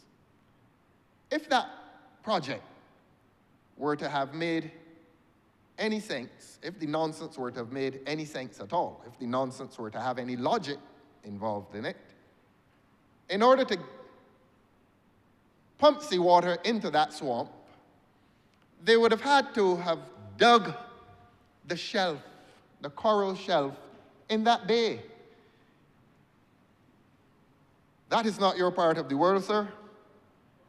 You are well ensconced in the middle of the island. I shan't say where you are for your own security, but you are well ensconced. You are not a coastal man. But I want to say to you, Your Honor, that if that plan had been successful, government would have destroyed, well, not government. To be honest, I don't think it was government's project. It was a government-supported project. That government-supported project would have resulted in the destruction of a coral reef, a table that has been there long before we came, well, we were brought, and long before those who brought us, and perhaps long before those who were displaced by those who brought us. So that government was supporting a project that was going to destroy an important part of the environmental heritage of this country. And perhaps the government does not know now that when the tides are low, not the tides in the affairs of men, but those marine tides, when those marine tides are low, a human being can walk out half mile, perhaps even a mile. So precious and so permanent is that coral table. And that precious coral table would have been made temporary by the developer's plan to cut it down so that the sea would rush in to a wetland where birds live and thrive. So that is the context of government's commitment, or lack thereof, to matters of the environment. I thank God that the residents, commercial and domestic, of the St. Lawrence, Gap, and Dover area, I thank God that they had the courage to resist the government. And as modestly as I may also say, perhaps they thank God that they had a representative who had as much courage as they also had. And I would want to remind my parliamentary colleagues in here, as I have done before, that there will be times when a parliamentary representative will have a choice between the interests of his constituents and the political interests of his party. And he will have to go to his party leader or her party leader, and they will have to go to their constituents. And they, as the saying goes, will have to determine which mini god they're serving. My advice to persons who find themselves locked into that dilemma is that they should err on the side of those who sent them to this august place. There is no greater honor in life than to be a voice and representation of the people. Now that is easy for persons who are located on the back bench. But it is not impossible for a person who is a member of that third institution within the state, the cabinet. There's recourse, but my legal counsel today does not extend to that. And I am probably not qualified to give political counsel. But from my parliamentary colleagues, I turn to the people of Barbados, and I remind the people of Barbados that every one of us in here, all 30 of us, must put the interests of constituents first. That is the paramount interest in here, that when we rise to speak on anything, if there's conflict between governmental policy and the interests of constituents, there ought to be no dilemma. That is as much political and legal advice as I am prepared to give to all 29 of my parliamentary colleagues in here today. It takes courage. It takes courage. A government has overwhelming power. Overwhelming power, and I know it takes courage. On the subject of courage, I welcome the Honourable Member for St. Michael East who has rejoined us on the subject of courage. And I know it takes courage to resist your government. I know it takes courage. But faced with a choice between the privilege of governmental office and that of parliamentary constituency representation, again I say, have some courage. I can't use the colloquialism, that would be unparliamentary, but have some courage. And I thank God that He granted me on that occasion the courage to fight the government, not in my own interest, but in the interests of those who sent me. And so today, I am happy to say that the wetland at St. Lawrence Gap, south of DV Hotel, is intact.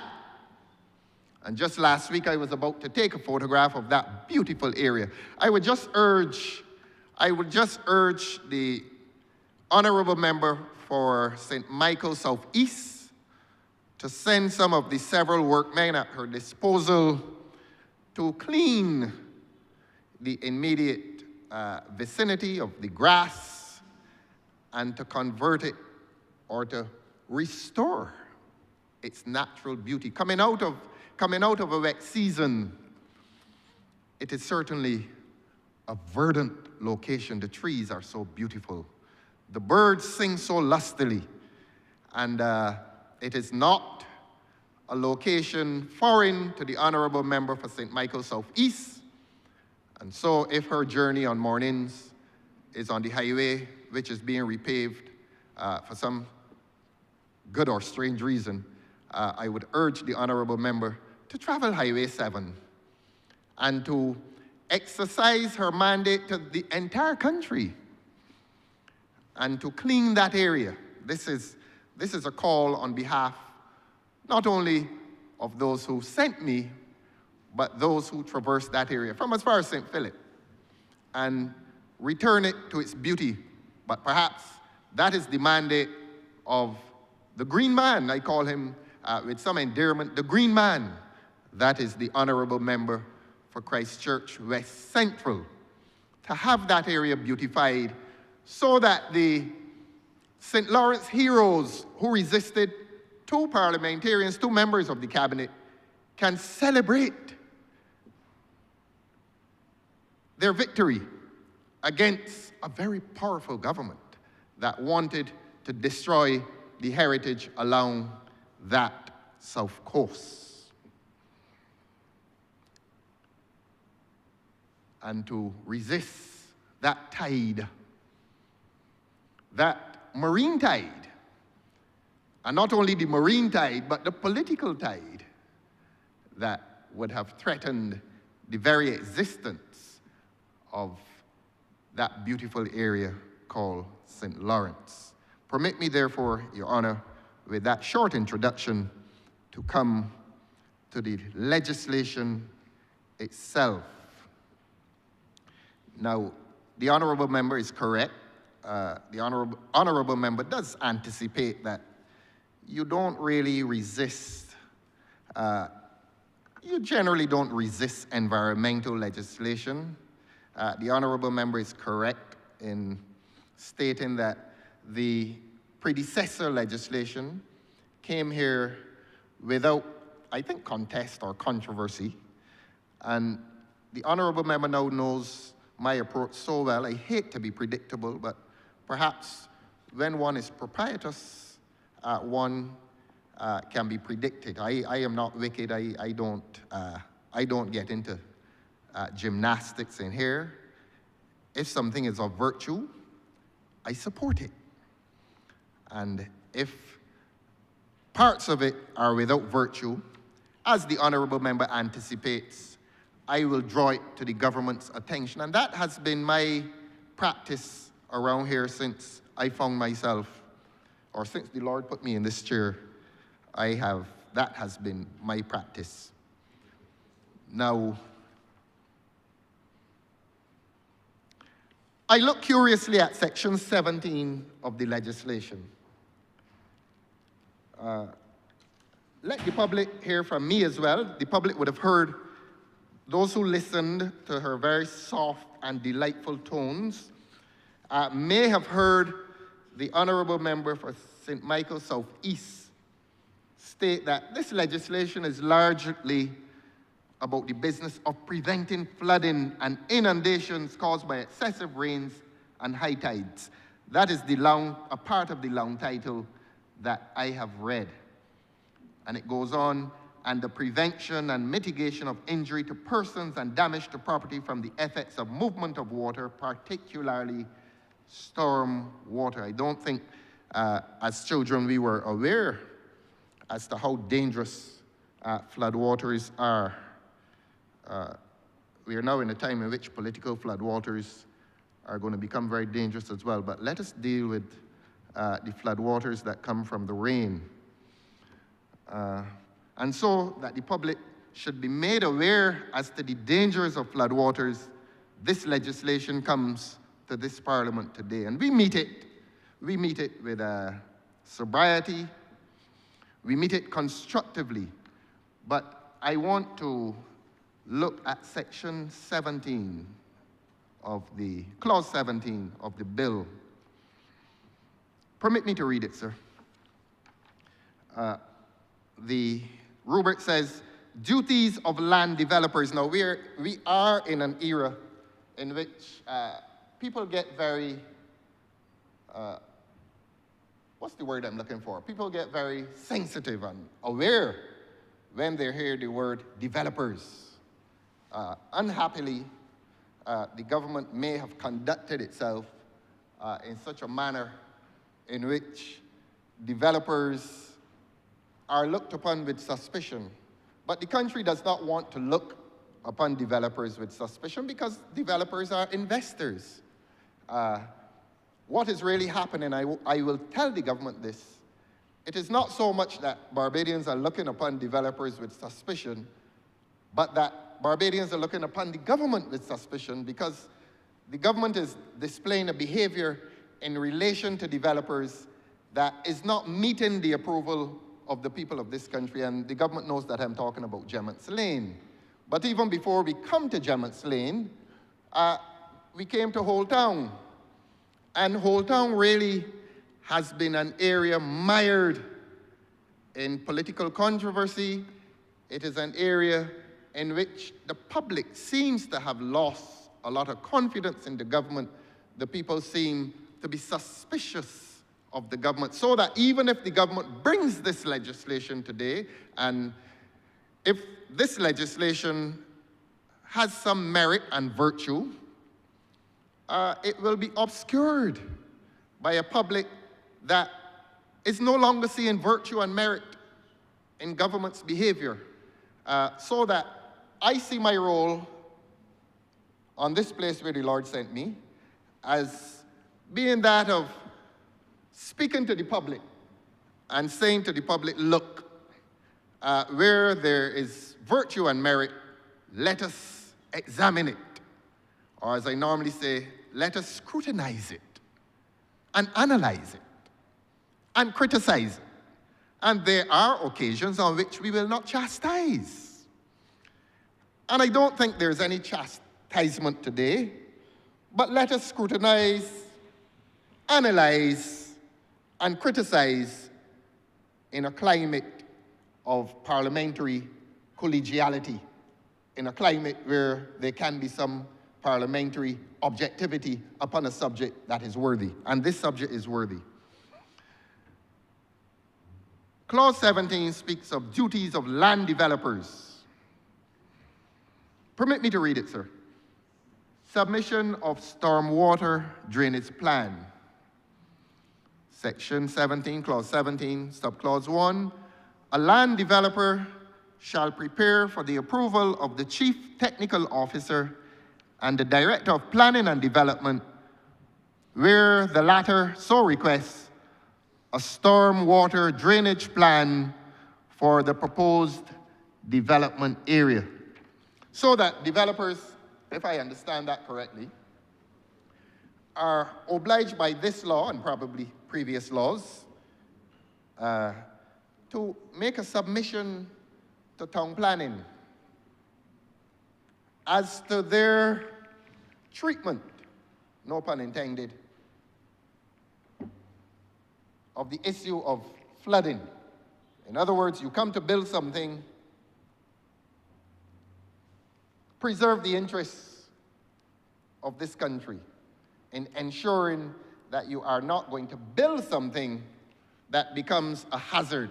Now, I distinctly remember when the Honourable Member for Christchurch West made a presentation in here a few weeks ago on that now infamous Whole Town project.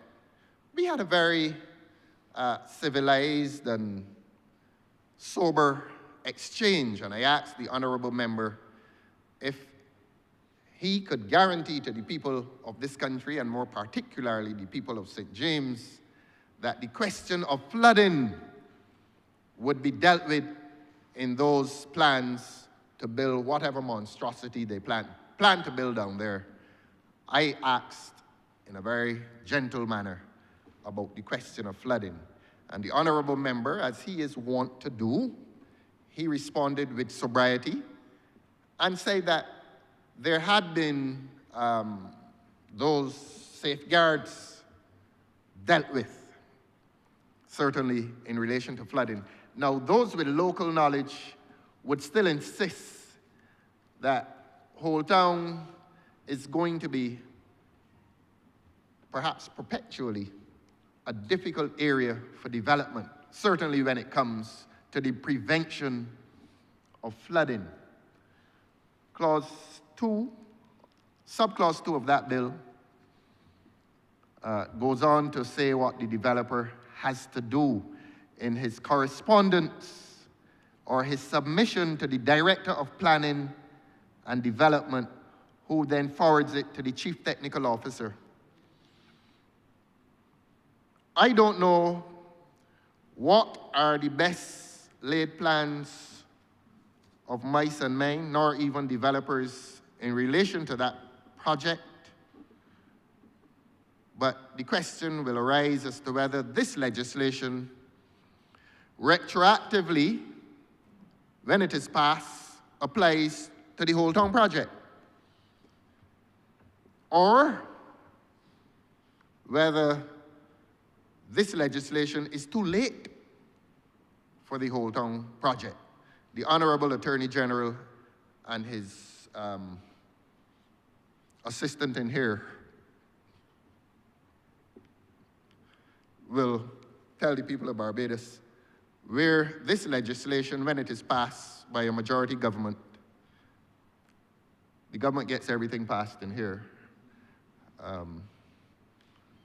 Not because it is compelling, but because the numbers permit good law and bad law to be passed. So whether law is good or bad, it gets through here because, as the Honourable Prime Minister said a few weeks ago here, I have 29, so I don't worry.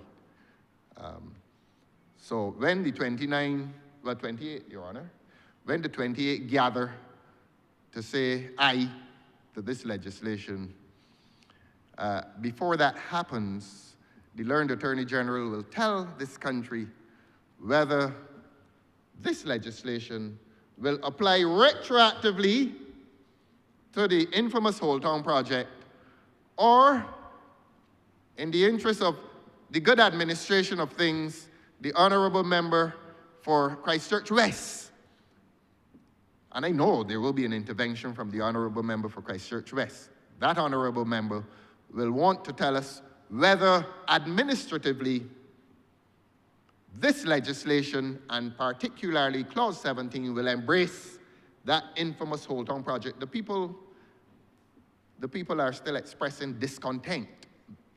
They have gone quiet, but they have not become contented. There's still much discontent in relation to Whole Town. So government should not delude itself that the silence on Whole Town represents acquiescence in what the government has been doing to that precious piece of heritage land. So the question remains, will Clause 17 of this legislation, certainly as it affects developers, will the developers of the Whole Town project be captured or be caught by this legislation, and certainly Section 17 thereof? And let me repeat for the sake of the people of this country, Section 17 speaks of the duties of land developers, and those duties relate to their compulsion to submit those plans to the Director of Planning, who then forwards it to the Chief Technical Officer, so that there shall be compliance, so that flooding will be prevented and or avoided in that area. I know that the Honourable Member for Christchurch West is eager to tell the people of Barbados where that development stands in relation to this bill, which is not yet the law. Or have they escaped? Have they escaped the net, the progressive net of this legislation? We will find out very shortly. I know the Honourable Member for Christchurch West, who always speaks with sobriety and candor, sometimes even charm. He will have the opportunity, that Honourable Member will have the opportunity to say where those powerful developers stand in relation to this legislation, or in their power, will they be above the law in breach of that constitutional rule of law, which says that no one is above the law. He is so eager, but I'm going to keep him waiting a little longer because I have a little more to say. I bring the honourable member for St. Michael South East to section 19, clause 19 of the legislation, which strikes me curiously. And this deals with general prohibitions. These are just questions. Don't treat it as an exercise in hostility against the government in the manner in which we were hostile when we fought off the government on the St. Lawrence plan. Now, clause 19 speaks of disposal in public storm water drainage infrastructure. Disposal in public storm water drainage infrastructure. I'll just paraphrase it. It says, no person shall, without the written Prime Minister of the Chief Technical Officer, dispose of any water or in any public infrastructure associated with the drainage of storm water. Not controversial, really. Subclause 3, however, criminalizes behavior that contravenes that section. It says, a person who contravenes subsection 1 is guilty of an offense and is liable on summary conviction to a fine of $20,000. Now, that is a sanction prescribed and legislated by this bill, which will become an act, in relation only to section 19, to what will become section 19, subsection 1. In other words, what I'm saying is that section 19.1 prescribes the actions of persons, that no person shall, without the written permission of the Chief Technical Officer, dispose of any water on or in any public infrastructure associated with the drainage of storm water. So that a person who contravenes that is criminalized. He or she is guilty of an offense and is liable on summary conviction to a fine of $20,000. Now, it spares them prison, but it is still serious. And that is in relation to persons who dispose of floodwaters in any public infrastructure without the written permission of the Chief Technical Officer, so that you understand that if water is trapped in an area upstream or uphill, a person who goes and releases that water, he says, look, this place is mine, and I could open the floodgates when I feel like. No, the legislation is sensibly telling him, you cannot do that, because it is your property, your land, your dam, or whatever. It does not mean that you can release those waters downhill. So you have to ask the permission of the Chief Technical Officer. A person who does that, a person who contravenes that, is criminalized. Now we go back to section 17. Duties of land developers. A land developer who contravenes the provisions of section 17 is not similarly sanctioned for breach of any of the mandates or prescriptions. And one will ask the question, why? The public will ask, if developers/investors are treated differently from other persons. We know that they bring investment, we know that they're important, but let us not ever elevate them above the law. Again, I say the Constitution itself embraces the rule of law. And a fundamental tenet of the rule of law is that no one is above the law, and that public officials are constrained even by the law. And one will be curious as to why Section 19 carries a criminal sanction for breach of Section 19, and Section 17 carries no similar sanction in the event that a developer breaches the prescriptions of the legislation. One asks why. And so that government will want to satisfy the public, and that government will want to satisfy the people of Whole Town that they regard that Whole Town project seriously and in the interests of the people of Whole Town and in the interests of the people of Barbados. Government may want to revisit that and take a developer from beyond the pale of the law and bring the developer within the law. In other words, control, not only influence the behavior, because Section 17 seems influential, but let us consider making Section 17 an instrument not only of influence, but an instrument of control.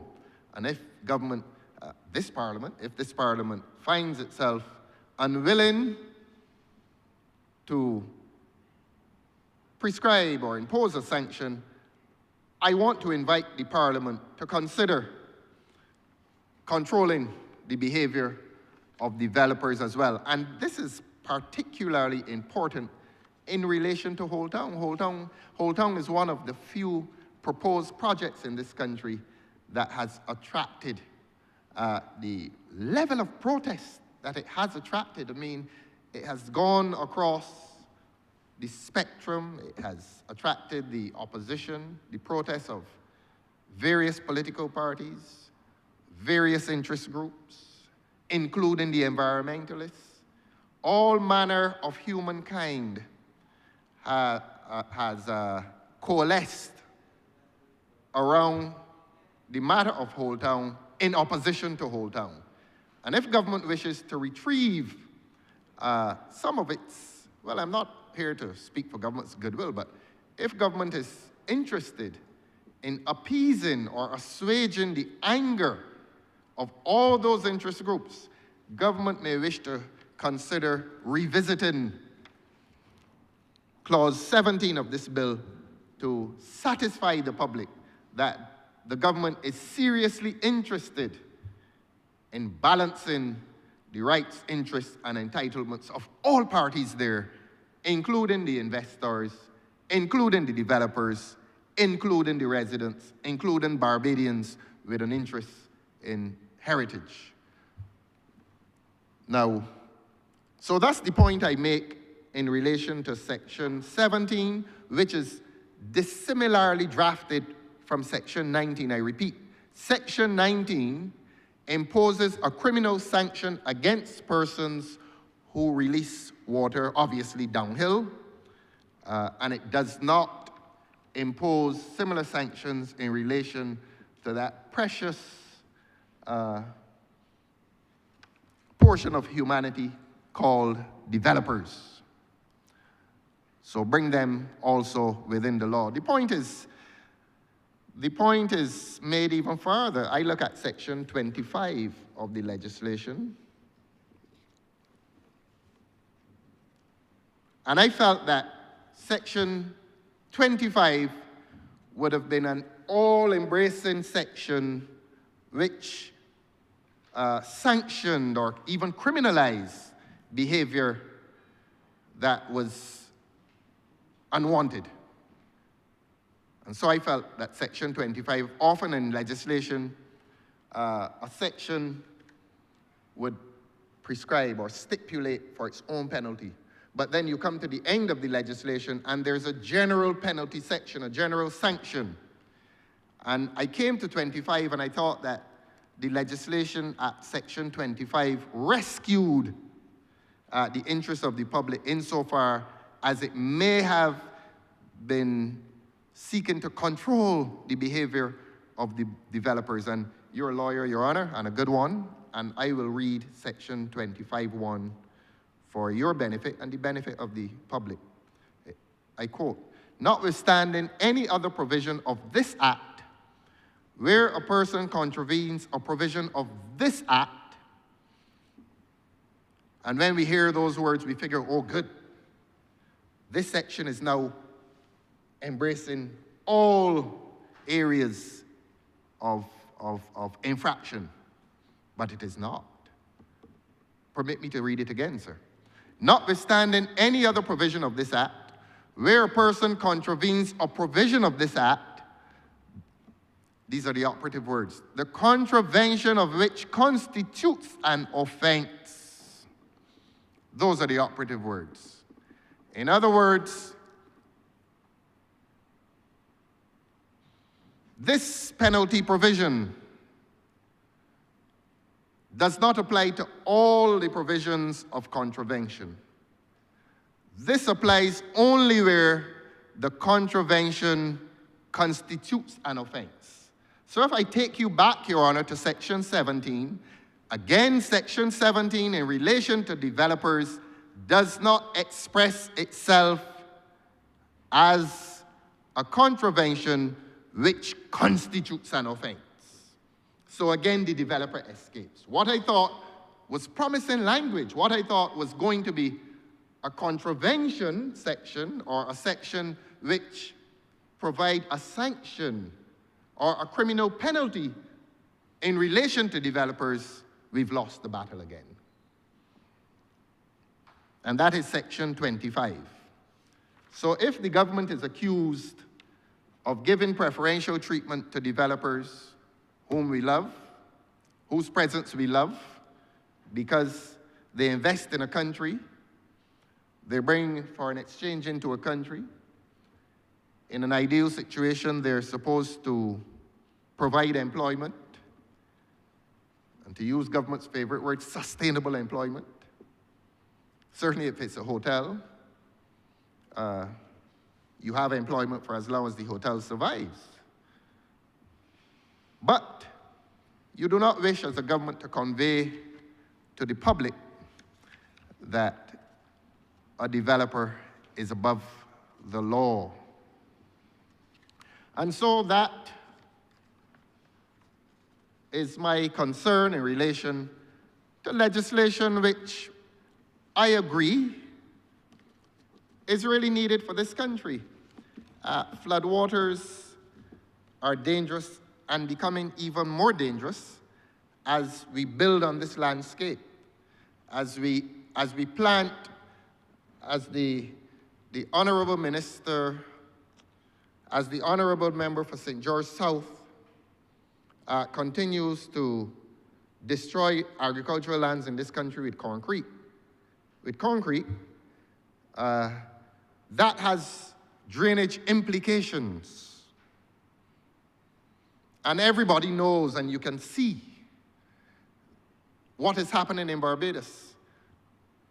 Maybe the storms, maybe there's more water, I don't know. But certainly, flooding is now a more dangerous occurrence in this country. Whether it is because, as I've said, there's more water, or whether we have destroyed our water courses, I leave that for the scientists. But whatever is the answer to that question, the reality, as the Honourable Member for St. Michael South East said or implied, is that flooding now is of more dangerous proportion. And if flooding is of more dangerous proportion, it means that this Parliament really ought to be, by legislation such as this, securing the interests of those of us who are here at the mercy of the elements. And if we are at the mercy of the elements and we are going to penalize owners with criminal legislation, criminal sanction, let us join everyone with equal treatment. Let us, in penalizing the owner, also penalize the developer, who may not even live here, who may be an absentee landlord, and I use that language with some reluctance, diffident reluctance, since I don't like to use emotive language around here, but developers tend to A lot of developers are known to replicate the behavior of their predecessors in agriculture, and a lot of them have been absentee. So we are the ones like Carew, who, according to the Honourable Member for St. Michael Southeast, faced the wrath of the elements when he perished in those flood waters. And I will end as I began on the issue of floods, and to remark that the news this morning did not surprise us in the least. We knew that these floods were coming, and we were, and